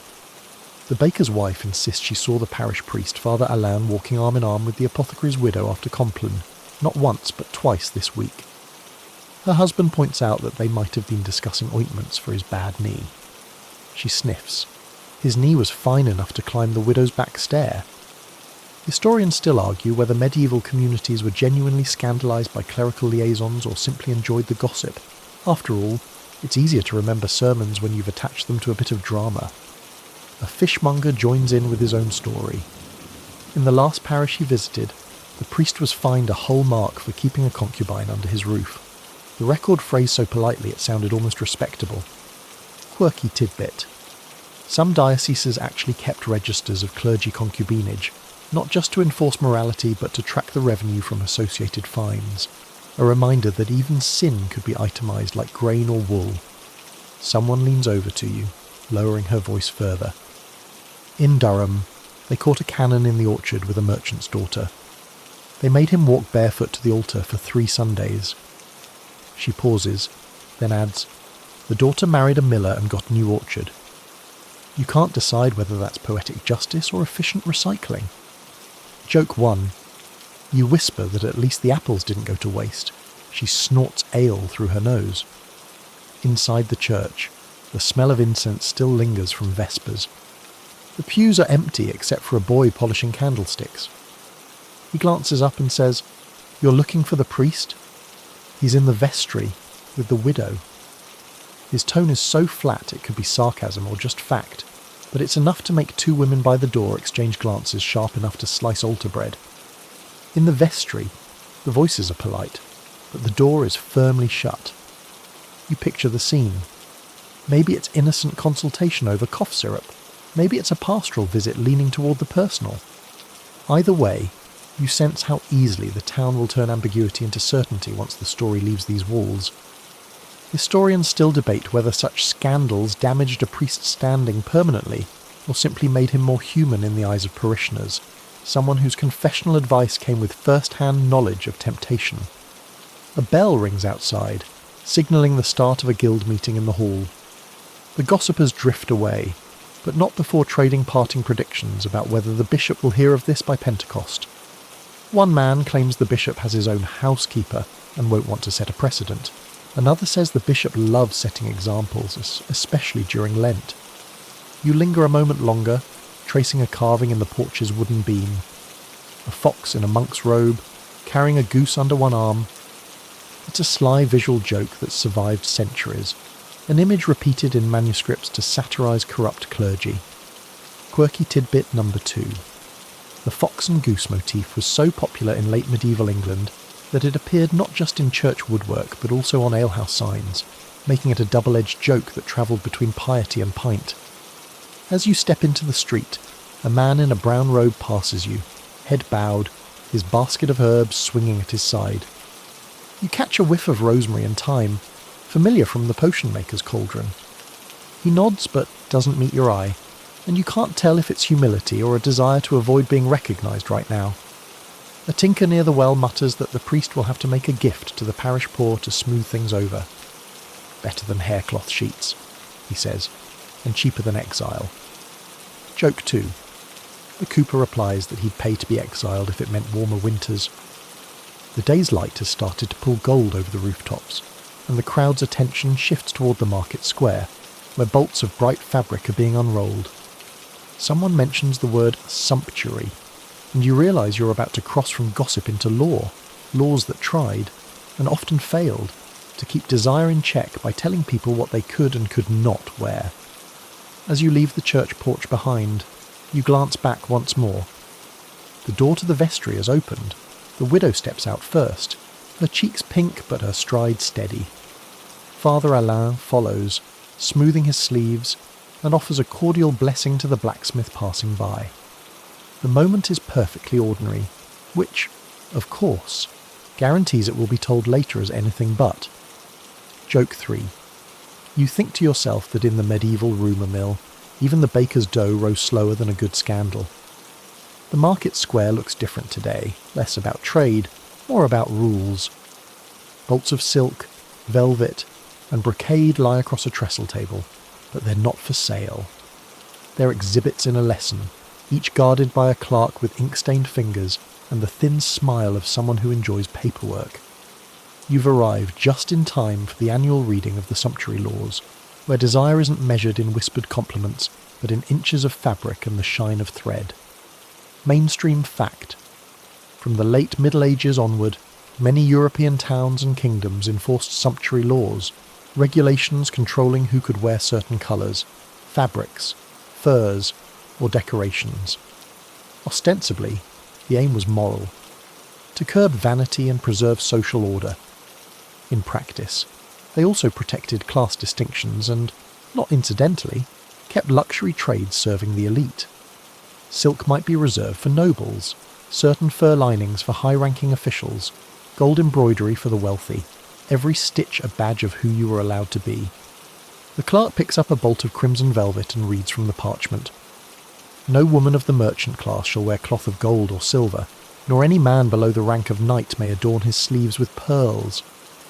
He pauses to glare at a cooper in the front row whose sleeves do, in fact, glimmer a little too much in the sunlight. Joke 1. You imagine him claiming they're just very clean buttons. Sevens. Historians still argue whether these laws were truly enforced or simply symbolic scoldings. Surviving records show plenty of fines for violations, but also a steady stream of repeat offenders, suggesting that for some, paying the fine was simply part of the cost of dressing well. In some Italian cities, Fines from sumptuary breaches funded public works, so a daring hemline might indirectly pay for a new fountain. A woman next to you whispers about her neighbour who dyed her gown a forbidden shade of deep blue, reserved for the upper nobility by steeping it twice in woad. When the constable questioned her, she claimed it had faded naturally from legal grey. She had to pay 3 shillings, the woman says, but she looked magnificent at the midsummer feast. 7s. Quirky tidbit. In England, there were even laws about shoe length. The notorious poulain, a pointed shoe, was limited in how far the toe could extend beyond the foot, with knights allowed a full 2 inches more than commoners. You can't help but think of the merchant's clean buttons defence, and picture a tailor arguing about shoe inches with a measuring rod. As the clerk moves to the next bolt, a pale satin, he recites that unmarried women may not wear crowns of pearls, lest they be mistaken for ladies of noble birth. A young woman behind you mutters that the only people mistaking her for a noble lady would be in the dark and at a distance. Joke 2. The man beside her says, "That's why they have candles at banquets." 7s. The laws don't just limit luxury, they also dictate modesty. In some towns, necklines, sleeve widths, and even the number of fur bands on a cloak are regulated. The idea is that too much display invites envy, desire, or, in the official phrasing, moral confusion. But here's the irony. By making luxury items more forbidden, the laws often made them more desirable. Historians still debate whether the rules curbed indulgence or simply sharpened the thrill of bending them. A tailor in the crowd is clearly enjoying himself, whispering to his apprentice about the clever ways people skirt the rules, lining a plain gown with a rich fabric that shows only when you move, embroidering with coloured thread close enough to gold to pass after sunset, or adding detachable trims for private wear. The apprentice looks like someone who's just been told smuggling can be done with needle and thread. Another quirky example. In 14th century Florence, officials patrolled weddings to check if brides wore unauthorised jewels. If caught, the jewels could be confiscated on the spot. Some brides simply borrowed less conspicuous sets for the day and wore the good ones to the after party. Joke 3. A man behind you mutters that's why he prefers after parties anyway. The wine is cheaper and the measuring rods stay home. As the reading winds down, the clerk unrolls a smaller bolt of plain linen and holds it aloft. "This," he declares, "is suitable for all." The crowd chuckles, not at the idea of plain linen, but at the way his own sleeves peek out from under his robe, trimmed with a narrow band of what looks suspiciously like silk. Hypocrisy, it seems, has never gone out of style. When the crowd disperses, you wander past the stalls where the actual buying and selling happens. Here, the rules loosen. A dyer leans across his counter and assures a customer that this particular red is sunset crimson, not royal crimson, with a wink that says the difference exists mostly in the eye of the constable. A furrier rolls up ermine into bundles marked stoat, because the line between the two is as much politics as zoology. You pass a group of young men arguing about whether wearing forbidden colours to a festival counts if it's under a mask. One insists the mask changes your identity, and therefore the law doesn't apply. The others laugh and say that's exactly the sort of reasoning that lands you with a fine and a confiscated hat. Beyond the square, the street narrows and grows quieter. A small bookshop's door hangs open, the scent of ink and parchment drifting out. Inside, you see a dusty volume lying open on a lectern, its pages full of neat, formal text interspersed with diagrams that look oddly like furniture layouts. Then you spot the title and realise it's not about furniture at all. You've found yourself face to face with the church's official instructions for what should happen inside a married bed and, perhaps more importantly, what shouldn't. The shop smells like dried herbs and candle wax, with the faint sour tang of old leather bindings. You step inside, and the wooden floor sighs under your boots. The volume on the lectern is thick, its cover worn to a soft sheen, and the neat script inside is Latin so prim it almost feels judgmental. The title page makes it clear. You're looking at one of the church's penitentials, manuals that clergy use to guide confession, repentance, and, tucked between advice on fasting and almsgiving, rules for the marriage bed. Mainstream fact. From the early Middle Ages onward, these penitential manuals and later pastoral guides gave explicit and often surprisingly detailed directions about marital intimacy. They dictated permissible days, positions, and even intentions. Sex was for procreation, not recreation, and certainly not for breaking the rhythm of the liturgical year. Lent, Advent, feast days, fast days, Sundays, and certain eves were all off limits, leaving an arguably narrow calendar for approved activity. You run a finger along the margins, where a previous reader, perhaps a priest, has penciled small crosses next to certain passages. One chapter warns that couples who meet on prohibited days may face 40 days penance on bread and water. Another scolds those who seek pleasure beyond what is ordained, assigning harsher penance still. Historians still argue whether most people actually followed these rules or whether, like sumptuary laws, they were more about setting an ideal than enforcing it. A particularly stern passage bans intimacy in daylight, lest the mind wander to vanity, and cautions against improper positions, some condemned with almost architectural diagrams in the margins. Quirky tidbit. One late medieval text describes these as positions of the pagans, as though geometry itself were a moral hazard. You flip a few pages and find a section counselling newlyweds to pray together before lying down, invoking God's blessing to quench lust and raise fruit. The phrasing makes you think of the bedding ceremony you just witnessed. Wine sips and rosemary sprigs turned into something both public and private. Here, though, the emphasis is entirely on duty. The act as a debt spouses owed one another, but only in the correct spiritual currency. Behind the counter, the bookseller, an older man with spectacles perched halfway down his nose, leans over. "You know," he says, "the manuals sometimes contradict each other. One will say, avoid the act before receiving the Eucharist. Another says the opposite, to keep the soul humble." He shrugs. Perhaps they wanted to make sure everyone was guilty at least half the time. Joke 1. You suggest that sounds like job security for confessors. He nearly drops his quill laughing. Tucked between two chapters, you find a scrap of parchment used as a bookmark. It's a prayer for marital harmony, but the backside bears a recipe, wine mixed with fennel and cinnamon to banish melancholy from the bed. You wonder if it's the work of a pragmatic scribe who knew that theory alone wouldn't solve every household's problems. The bookseller tells you that some of these manuals were adapted from earlier penitentials aimed at monks, hence the strange tone when speaking to married people, as if the authors were reluctantly acknowledging the whole business rather than embracing it as part of life. Historians still debate whether the rigidity reflected true theological consensus, or simply the preferences of whichever theologian was most persuasive, or loudest, at the time. The section on confession outlines specific questions priests might ask. Was the act on a holy day? Was it in a church or cemetery? That one carries a year's penance. Was there any use of charms or unnatural means? Reading it, you realise how much these rules try to wall off the act from folk traditions like the potion maker's bustle sachet or the ribbon charms sewn into clothes. The church wanted control not just over the when, but the how. Quirky tidbit number 2. One manual from the 13th century forbids intimacy while the wife is wearing shoes, with no explanation. The bookseller chuckles when you point it out. Perhaps they feared she might run away mid-act, he says. Joke 2. You counter that it might just have been an early attempt at squeaky floor noise reduction.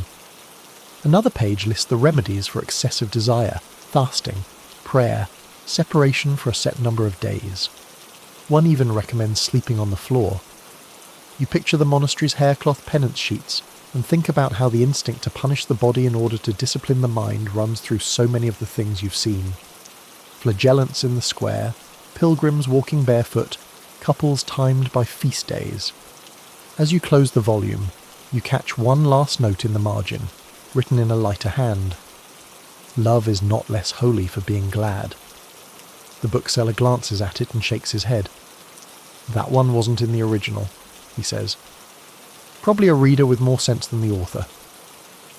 7s. Outside, the evening air feels softer after the weight of all those rules. Down the street, you notice a tailor's window with a gown in progress.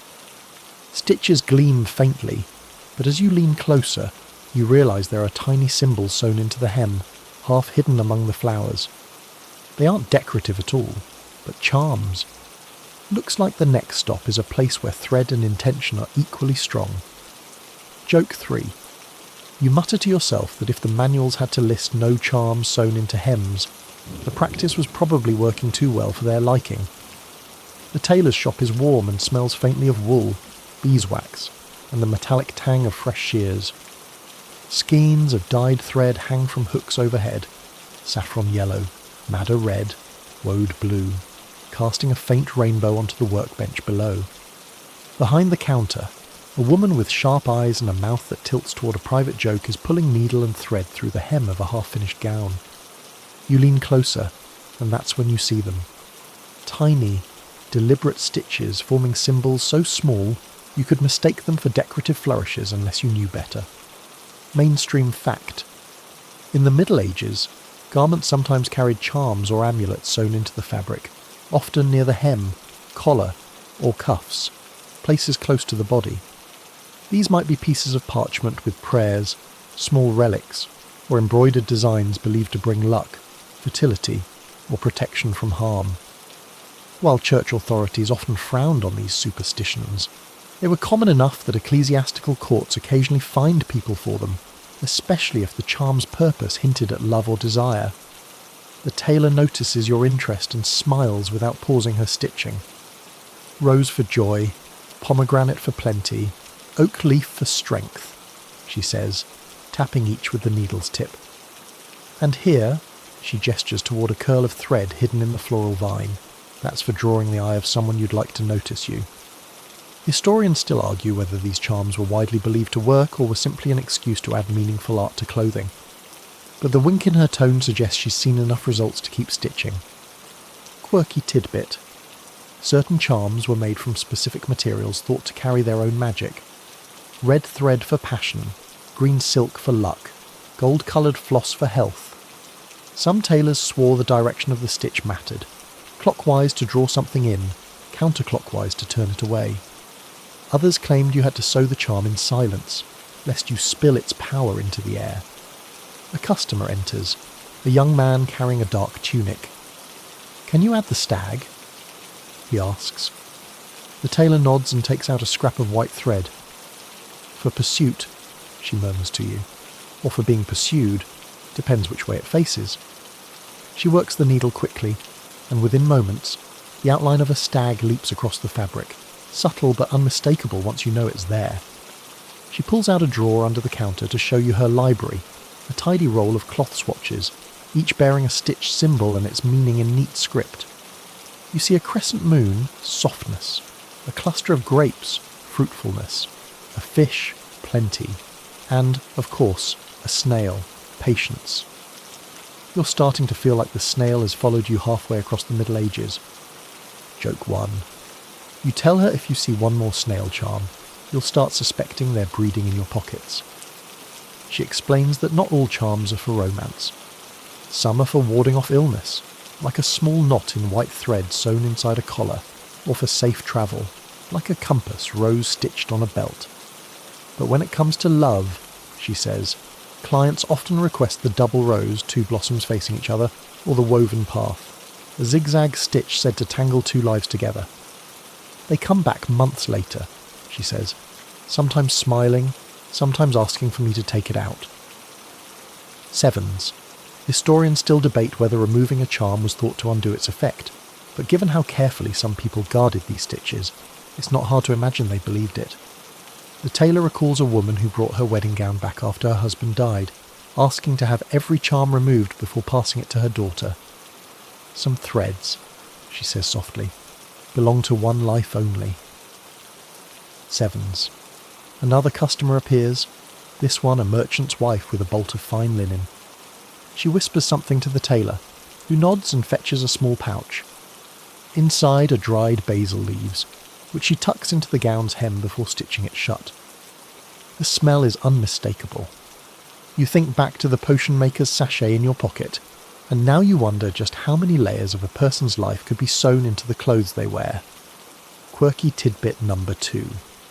In some towns, Tailors would refuse to sew love charms during Lent, claiming the season should be free of such distractions.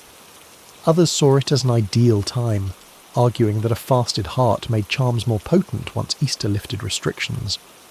The Church, predictably, preferred neither version, but enforcement was patchy at best. As the tailor works, she hums under her breath, a tune you faintly recognise from the troubadour's courtyard.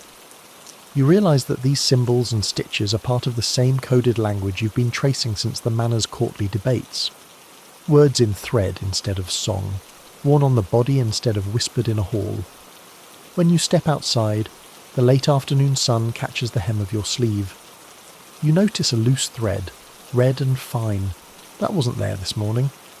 You tug it gently and find it's knotted in a tiny loop. The tailor must have slipped it in without saying a word. Joke 2. You mutter that if it works, you'll be back to order a matching set for both sleeves. Down the lane, a stall has been set up with a brass astrolabe gleaming in the light and charts of constellations pinned to a wooden frame. A man in a star-patterned cloak calls out predictions for travellers, lovers, and gamblers alike. If clothes can carry meaning in thread, you suspect the night sky is about to do the same, only on a much larger loom. Joke 3. You think to yourself that medieval matchmaking seems to be an unholy alliance between seamstresses and stargazers. The astrologer's stall is a small theatre of brass, parchment, and performance. Charts are weighted at the corners with smooth river stones. An armillary sphere spins gently in the breeze, and an astrolabe polished bright enough to catch the sun leans against a crate like a prop waiting for its cue. The man in the star-patterned cloak has a voice trained to rise above market chatter. He calls to a passing couple. Let Venus and Mars tell you what your hearts already suspect. 7s. Mainstream fact. In the Middle Ages, astrology wasn't just entertainment, it was a respected tool for medicine, farming, and, yes, romance. Learned from Arabic translations of classical texts like Ptolemy's Tetrabiblos, the practice assigned each planet and zodiac sign certain traits. Venus ruled love and pleasure, Mars desire and boldness, the moon changeable emotions, and Saturn the cold dampener of affection. The idea was that a skilled astrologer could chart not only your fate, but the suitability of a match, when to wed, when to woo, and when to keep your hands politely folded. The astrologer beckons you closer, studying your face with a gaze just shy of unnerving. He asks for your birth date and the hour you first saw light. When you hedge, he waves a hand. No matter. The sky will give me hints. He spins the astrolabe, aligns its plates, and traces a finger across a paper circle covered in symbols. Mars is in trine with your Venus this week, he says solemnly. An excellent time to pursue, or be pursued. Joke 1. You glance over your shoulder just in case someone's actually following you. Historians still argue whether common folk truly believed in astrological love matches or treated them more like hopeful excuses. Records from the 14th and 15th centuries show noble families commissioning horoscopes before arranging marriages, while guild records hinted apprentices timing proposals to favourable conjunctions. But for most people, it likely blended faith with fun, a cosmic version of tossing flower petals to see if they love me or love me not. 7s. The astrologer rolls out a second chart, a synastry map, comparing the positions of celestial bodies at 2 different birth times. This, he says, is for matching hearts. He explains that harmonious aspects between Venus and the moon can signal tenderness, while difficult aspects from Saturn might spell coldness or delay. But delay, he adds with a wink, is not always misfortune. The longer the rope is spun, the stronger the knot. You can't help thinking of the snail charms and the courtly love code that thrived on distance. Quirky tidbit. In some medieval towns, astrologers doubled as matchmakers, keeping quiet lists of clients' charts so they could suggest accidental introductions when the stars aligned. Others specialised in electional astrology, picking the exact day and hour for a wedding or first meeting. One record from Milan describes a wedding delayed 3 months to wait for Jupiter to rise in a favourable house, only for the couple to elope a week early because they couldn't stand the suspense. The astrologer offers to calculate your hour of Venus, the time of day when you're supposedly most magnetic to potential lovers. He scribbles figures, consults his brass instruments, and announces, just after sunset. He leans in and adds, you could spend it here, of course, or perhaps somewhere quieter, under a certain window. Joke 2. You tell him you'll need a chart for the best hour to avoid scandal. He pulls a leather-bound volume from under the table, flipping past pages filled with cramped Latin to show you the zodiac man, a human figure mapped with zodiac signs. Aries at the head, Pisces at the feet, with the chest, hips, and limbs ruled by other constellations. He taps the area marked by Libra, explaining that harmony in the scales is key to balancing passion with peace. In theory, a skilled partner would know how to tend each sign's domain, though the book doesn't elaborate on what tending looks like in polite company. Quirky tidbit number 2. Some medieval love charms even reference planetary positions, like wear this red ribbon when the moon is in Taurus, or carve your beloved's name on apple wood during Venus's hour. These could be layered with the seamstress's thread charms or paired with potions, creating a multi-front campaign of cosmic persuasion. The astrologer confirms this with a nod, adding that he's been asked to bless such charms by aligning them on his table under a model of the heavens. A young woman steps up next, wanting to know if the stars favour her betrothal to a man she's only met twice.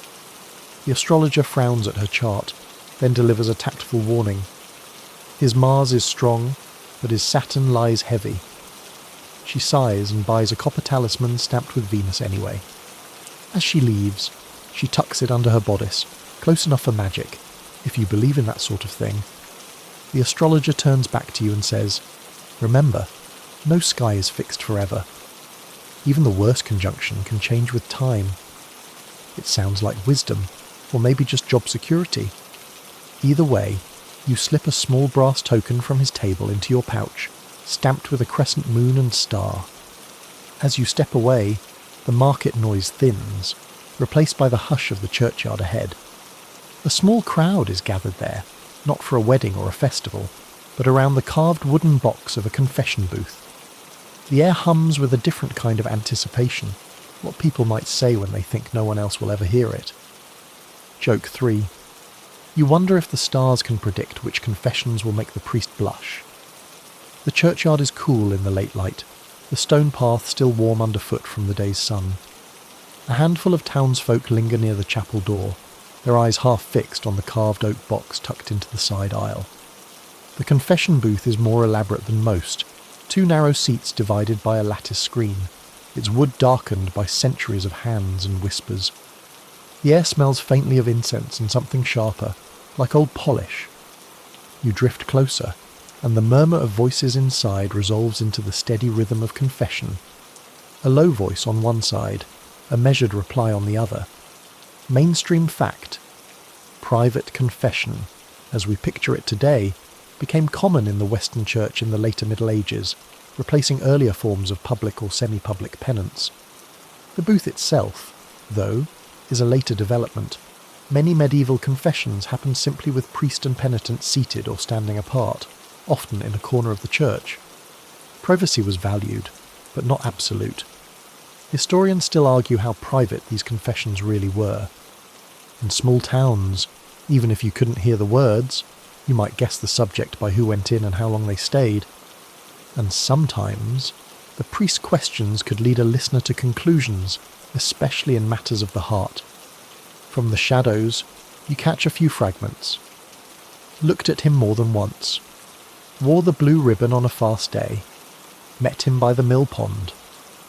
The priest's replies are even softer, but you can make out phrases like, guard your thoughts, and 3 days bread and water. You've heard versions of these rules before, in the bedding ceremony's careful decorum, in the manual's prescribed nights and days. Here, the boundaries feel more intimate, less ceremonial. Quirky tidbit. Some medieval confession manuals included long lists of leading questions to help penitents remember sins they might otherwise overlook. For example, have you touched another with lustful intent?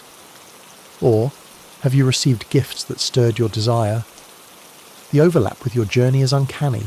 You think of the snail charm, the bustle sachet, the pigeon in a basket. By this standard, half the market would need penance. The door creaks, and a woman steps out, face composed but cheeks faintly flushed. She crosses herself, drops a small coin in the alms box, and avoids eye contact with the people outside. Immediately, a young man slips in, too quickly to look casual. His boots are dusty, his hair slightly mussed. Someone nearby murmurs that he's been walking the pilgrimage road. Someone else notes that he lingered at the astrologer's stall this morning. You file that away with the quiet satisfaction of someone keeping a story map in their head. Joke 1. You think you could start charging admission for this soap opera. Inside the booth again, the exchange quickens. Could not keep from smiling. Spoke after Complin. Touched her hand in the market. The priest interrupts, perhaps to scold, perhaps to clarify. You notice how the penitent leans toward the lattice, as if closer proximity might yield more favourable terms. Historians still debate the priest's role in such confessions. Was he a strict enforcer of rules, or could he be a quiet mediator in love affairs, offering counsel that balanced church law with human need? Surviving sermons and manuals suggest both roles existed, sometimes in the same man, depending on the day and the parish politics. A girl no more than 15 emerges next, clutching her skirts. She hurries away before anyone can ask questions, though an older woman watches her go with a knowing shake of the head. You're reminded how confessions could carry different weights. An indiscretion for one person might mean danger for another, especially if family honour or dowry negotiations were involved. Quirky tidbit number 2. In some places, parishioners could pay for general absolution during festivals, skipping individual confession entirely. Critics said this encouraged secrecy. Supporters argued it spared the priest from hearing endless accounts of the same small flirtations. One parish record from Burgundy notes a spike in such payments after the May Games, probably not a coincidence. A man in a tradesman's apron takes his turn, speaking in a low rumble. You catch just one phrase, the tailor's thread, and your mind immediately jumps to the red loop tucked into your sleeve. For a moment, you feel oddly implicated, like a witness to a crime no one's committed yet. Joke 2. You resist the urge to lean in and say, I hear green silk works faster. 7s. When the priest finally emerges, he looks tired but calm, his hands folded around a small leather-bound book. He speaks briefly to an elderly parishioner about the weather, then disappears through the side door into the rectory. The booth stands empty, its wood still warm from the bodies and words it's held. You wonder how many confessions in this town are variations on the same theme. Glances at the bathhouse, tokens in the market, verses learned by heart. The church's manuals frame these as sins to be managed. The people here seem to treat them as threads in the fabric of life, needing the occasional tidy-up but never to be cut away entirely. As the sun dips behind the chapel roof, the crowd thins. You notice 2 women walk off together toward the edge of town, one carrying a small bundle wrapped in dark cloth. You catch a glimpse of what's inside, dried herbs, bits of carved wood, and a tiny knotted cord. It's the kind of parcel that could find its way into a tailor's hem or a potion maker's cup. It smells faintly of rosemary and... was that foxglove? Looks like you're about to follow the trail into a world where charms step fully into magic, and love's risks tangle with the fear of witchcraft. Joke 3. You mutter that in the medieval moral economy, love is either a virtue, a vice, or a business opportunity, sometimes all 3 before Vespers.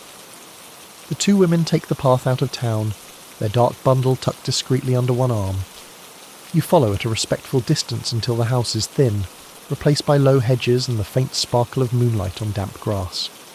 Soon you come to a cottage with a sagging thatch roof and herbs spilling from every possible container, window boxes, hanging bundles, even a row of clay pots balanced along the fence. Inside, the air is heavy with the mingled scents of sage, mugwort, and something faintly metallic.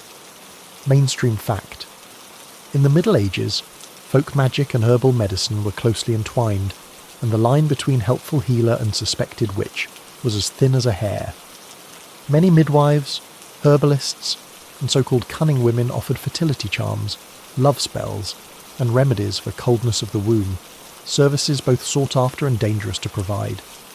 Church authorities condemned such practices as superstition or worse, but in villages far from a physician, these women filled a role no one else could. The elder of the two women, broad-shouldered, with silver hair pulled tight, unwraps the bundle on the table. Out spill dried roots, herbs, and small pouches sewn from scraps of old linen. She begins sorting them with brisk precision. Pennyroyal in one pile, juniper berries in another, a tiny glass vial of amber-coloured oil set carefully apart. Her companion, younger and quieter, takes up a mortar and begins to grind something that smells sweet at first, then sharp enough to sting your nose. You ask, as casually as you can, what they're making. The elder glances at you, weighing your intent, then says, "A binding, for a marriage without seed." Her voice is matter-of-fact, like a baker explaining a loaf. She drops the juniper berries into the mortar, adds a pinch of ground yarrow, and stirs in a spoonful of honey. The mixture glistens in the candlelight. Historians still argue how widespread these fertility spells really were, versus how much of their reputation comes from later witch trial testimony. Some were simple herbal tonics based on real pharmacology, iron-rich plants, warming spices, while others relied entirely on ritual. Words spoken at dawn, knots tied and untied, or charms buried at a crossroads. Quirky tidbit. One recorded spell from a 15th century English manuscript instructed the practitioner to bake a small loaf with flour, milk, and 3 drops of the husband's blood, then feed it to him unwitting. Another advised sewing a scrap of the lover's shirt into the hem of one's own chemise, to keep him warm in thought. The elder here seems more inclined toward plants and oils, though a pair of scissors on the table suggests something will be cut and kept. As she works, she murmurs phrases under her breath. You recognise none of them, though the cadence feels older than the Latin you've heard in church. Her younger companion ties a narrow strip of red cloth around the mortar's handle, then unwinds it again, knotting it 3 times before laying it aside. The knots hold the will, she explains softly. You don't pull them loose unless you mean to end what you've begun. 7s. On a shelf, you notice other curiosities. A small jar of pins blackened with soot, a pouch labelled hare's fur, a bundle of dried nettles bound with blue thread. Some of these you've heard of: nettles to banish unwanted attention, hare's fur to encourage quickening in the womb.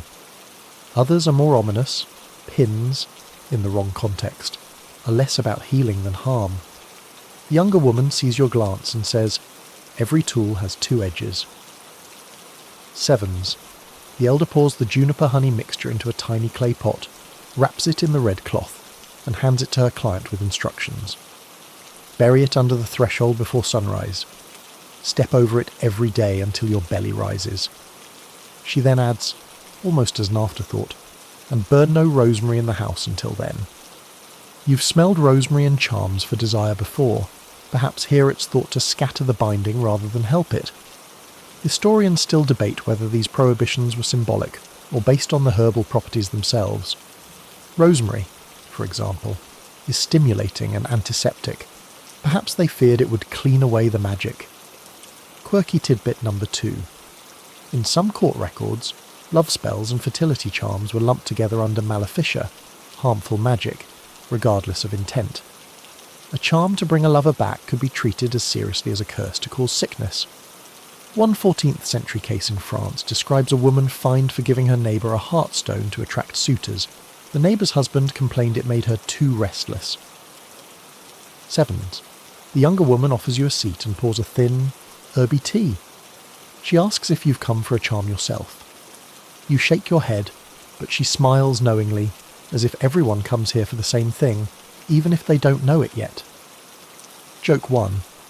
You consider asking for a charm to help you stop collecting charms. Before you leave, the elder wraps a small pouch in linen and presses it into your palm.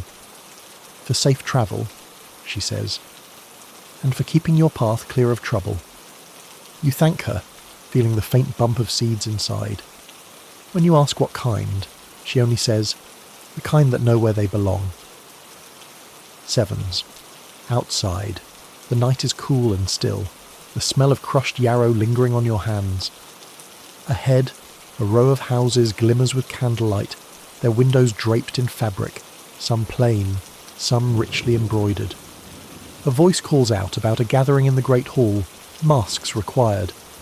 After charms and whispers, the idea of an evening where everyone hides their face feels like the natural next step. Joke 2.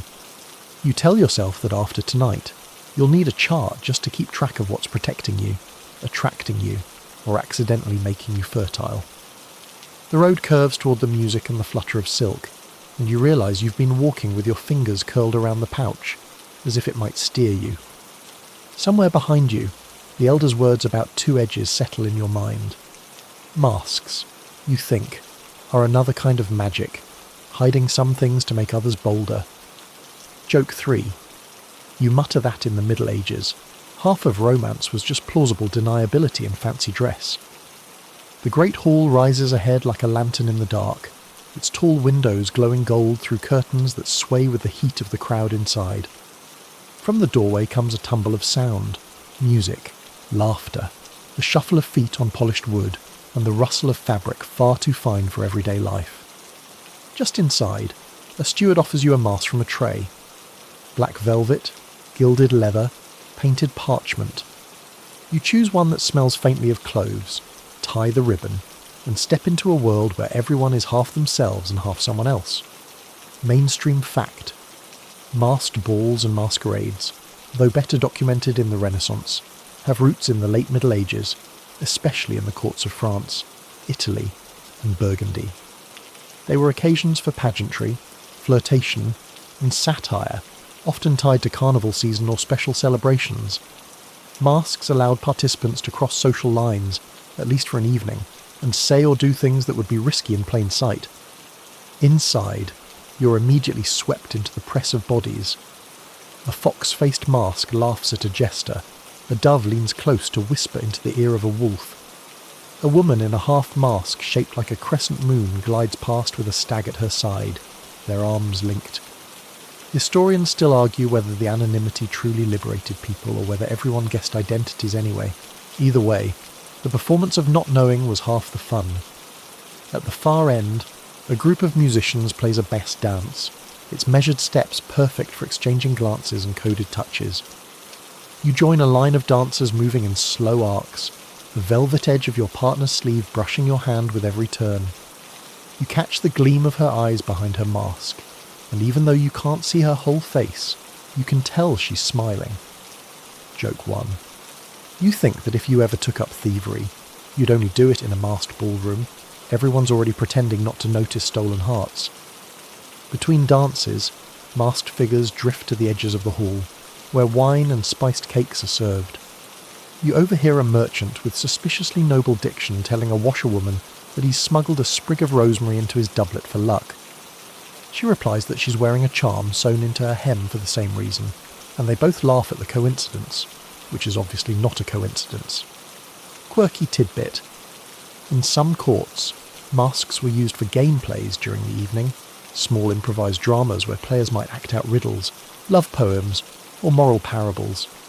Sometimes these became a vehicle for risque humour, skirting just close enough to the line to make the chaperones frown without clearing the floor. A man in a lion mask stops to show you a wooden token painted with a snail. "Patience," he says, and you nearly choke on your wine at seeing the motif yet again. He tucks it into his belt and disappears into the crowd. You begin to suspect that the whole medieval world is one long inside joke involving gastropods. The music shifts to a faster rhythm. Dancers whirl in pairs, and the anonymity makes the movement looser. Hands linger on waists, heads tilt closer during turns. Historians still debate whether such moments often led to real connections, or were just safe outlets for flirtation. The presence of so many masks creates a strange alchemy. You can be bolder while insisting you meant nothing by it. Near the dais, a troupe in matching masks stages a miniature play about a knight wooing a shepherdess. The twist. The shepherdess is actually a knight in disguise, and when the masks come off, the crowd cheers the reveal. A woman beside you murmurs that she's seen real courtships follow this script exactly, minus the sheep. Joke 2. You tell her the sheep probably kept the pace moving. You notice how some masks are clearly meant to reveal rather than conceal, cut high on the cheek to show off a jawline, trimmed to frame the eyes. Others are all coverage, daring you to guess from posture alone. A masked cat leans against a pillar, tail made of braided ribbons swaying idly, watching the dancers like a predator deciding when to pounce. Quirky tidbit number 2. In Venice, centuries later, masks would become tools for all manner of intrigue, but even in the medieval period, there are records of masked guests sneaking messages, gifts, or even rings into the hands of others under the cover of a dance. A certain Burgundian courtier was said to have passed a marriage proposal during a masquerade, written in verse, tucked inside a hollowed walnut. Whether it was accepted is, naturally, not recorded. In a quiet corner, a masked harpist plucks out a soft melody that cuts through the din. A few couples stand close, listening. One reaches up to adjust the other's mask, fingers brushing skin. The intimacy is magnified by the concealment. Touch means more when sight is obscured. As the night deepens, the steward announces the unmasking hour, when guests reveal themselves to those they've danced with most. There's a ripple of anticipation, and you feel your own pulse quicken. Your dance partner from earlier finds you again, and as the room counts down, she unties her ribbon. The mask comes away, revealing the same smile you imagined, framed by dark hair. She curtsies, you bow. No names are exchanged, just a shared glance that says the mask was never the real disguise. The crowd begins to thin, masks tucked into belts or pockets. A servant hands you a parchment sealed with wax, an invitation to a gathering tomorrow where matters of the crown and bed will be discussed. The wax is stamped with a crest you don't recognise. Sounds like the kind of event where alliances are forged, marriage is arranged, and romance is just one of the currencies in play. Joke 3. You mutter that you've gone from foxes and stags to crowns and beds in one party. At this rate, you'll need your own coat of arms. The parchment crackles as you break the wax seal, the crest pressing faintly into your thumb. Inside is a single line: your presence is requested at the Council of Union. Below, in smaller letters, matters of bed and crown will be resolved before witnesses. You've seen enough of the medieval stage by now to know this won't be anything as simple as a wedding toast. By mid-morning, you're standing in the great chamber of the Lord's Keep, its high windows open to let in the early light. Long tables are set with ink, parchment, and small bowls of dried fruit. At the head, 2 chairs face each other across a carpet embroidered with intertwined rings. Around them, nobles, clerics, and merchants gather in loose knots, their conversation a mix of polite small talk and the quiet scratching of quills taking notes. Mainstream fact: royal and noble marriages in the Middle Ages were often more about politics than affection. Alliances sealed peace treaties, secured borders, and transferred wealth or titles. The couple themselves might be meeting for the first time on the day the terms were signed. Consummation was a necessary step to cement the union. Without it, the marriage could be annulled, potentially unravelling months of negotiation. Historians still argue whether the bride and groom's feelings ever mattered in these arrangements. Some accounts describe couples who grew into affection, others tell of marriages that stayed cold but strategically vital. Love, if it appeared, was a bonus. At today's council, the union in question will tie the Lord's only son to the daughter of a rival house. Their lands border each other, their families have traded accusations and cattle theft for decades. Now, both stand to gain by ending the feud, 1 acre of hayfield at a time. The marriage contract is read aloud, each clause as precise as a ledger entry. Dowry in gold and sheep, a pledge of safe passage for traders, mutual defence in case of siege. Then comes the clause that makes the merchants shift in their seats. If no heir is produced within 3 years, the land reverts to the bride's family. The subtext is clear. Fertility isn't just a private hope here, it's a political deadline. Quirky tidbit. In certain high-stakes unions, Witnesses were appointed to verify that the marriage was consummated, either by remaining nearby on the wedding night or by receiving sworn testimony the next morning. One French chronicler wrote that a duke's bedding was attended by no fewer than 6 people to ensure that France's future was not left to rumour. 7s. The couple enters, he in a deep green tunic trimmed with fur, she in a gown embroidered with pomegranates. You've seen that fruit before, stitched into the sleeve of a lady in the courtly love hall. Here, it's an unambiguous symbol of fertility and prosperity. They exchange bows, not quite meeting each other's eyes, then take their seats. The negotiations begin, not over whether they will marry, that's already decided, but over the smaller details. The size of her household staff, the order of precedence at feasts, who controls income from certain mills. These minor points are debated with the care of battlefield strategy. Joke 1. You think they should just settle it with a game of chess and save the scribe some ink. An elderly cleric reads from a pastoral manual about the duties of marriage, echoing the rules you saw in the church's bedroom texts. Fidelity, mutual care, and openness to children. His voice is calm, but when he adds an avoidance of excess in the manner of the act, you hear a muffled cough from the groom's side of the room. Once the terms are finalised, the cleric blesses the union, and the assembled witnesses file toward the chapel for the formal vows. You follow the crowd into a smaller, candlelit space, where the couple stand before the altar. The exchange of rings is swift, the kiss restrained. In the quiet after the blessing, a herald announces that the newlyweds will retire to their chambers for the bedding, private this time, though 2 attendants will be stationed at the door. Historians still debate whether the presence of witnesses in such situations was a true safeguard or simply a ritualistic holdover. Either way, the attendants here look more bored than scandalised, as if they're guarding a storeroom. As the chamber doors close, the guests return to the hall, where wine and sweetmeats await. Already, speculation bubbles about how soon news of an heir will come. Some bet on a spring announcement, others mutter about rival claimants ready to challenge the union's legitimacy. The couple's feelings are notably absent from these calculations. Quirky tidbit number 2. In some regions, nobles exchange symbolic gifts alongside marriage contracts, animals, rare spices, or works of art. Today, the groom's father presents the bride with a hawk, hooded and calm on its perch. For our shared vigilance, he says. She smiles, resting her hand on the bird's breast as if testing the beat of its heart. You step away from the noise, finding a quiet balcony overlooking the courtyard. The hawk shifts its wings, the pomegranate embroidery catches the light. The whole arrangement feels less like a romance and more like the closing of a treaty.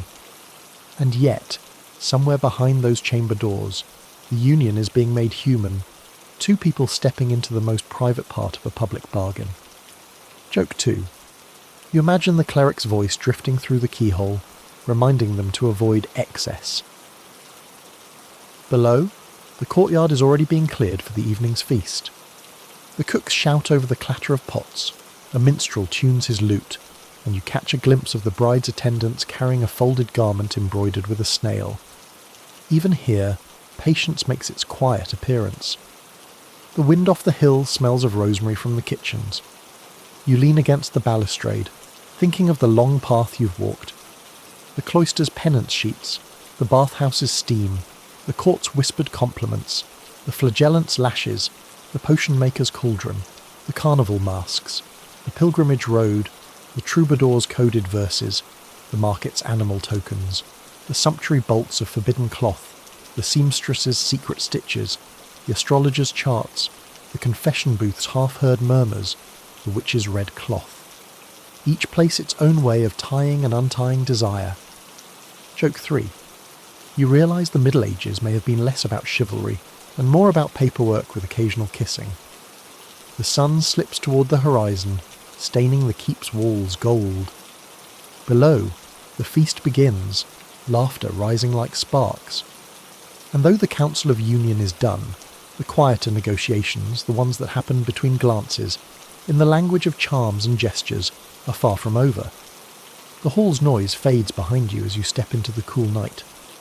The air is softer now, and the moon has pulled itself above the roofs, scattering silver light across cobbles worn smooth by centuries. Somewhere in the distance, a lute plays, not the sharp rhythm of a dance, but a slow, winding melody that spills gently into the quiet. You walk without hurry, letting the path find you. In the stillness, the images from your journey drift back, not in order, but as threads weaving together.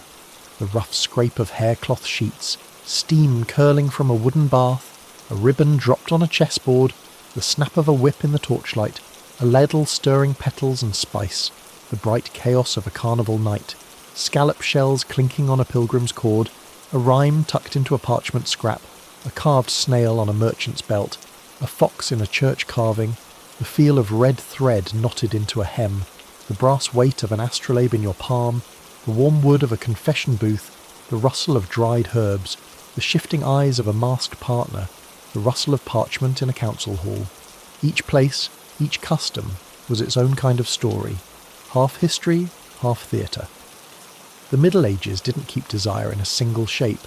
It stitched it into daily life, into the rules and the rebellions, into symbols carved, sewn, sung and whispered. You pause at a low wall and rest your arms on the cool stone. The moon's reflection trembles in a bucket of water left by the gate. You breathe in the scent of rosemary and wood smoke, and the world feels very far away from laws, contracts, and caution. Here, in this moment, there's only the quiet, the night air, and the slow rhythm of your own heartbeat. Sweet dreams. End of script. Sweet dreams.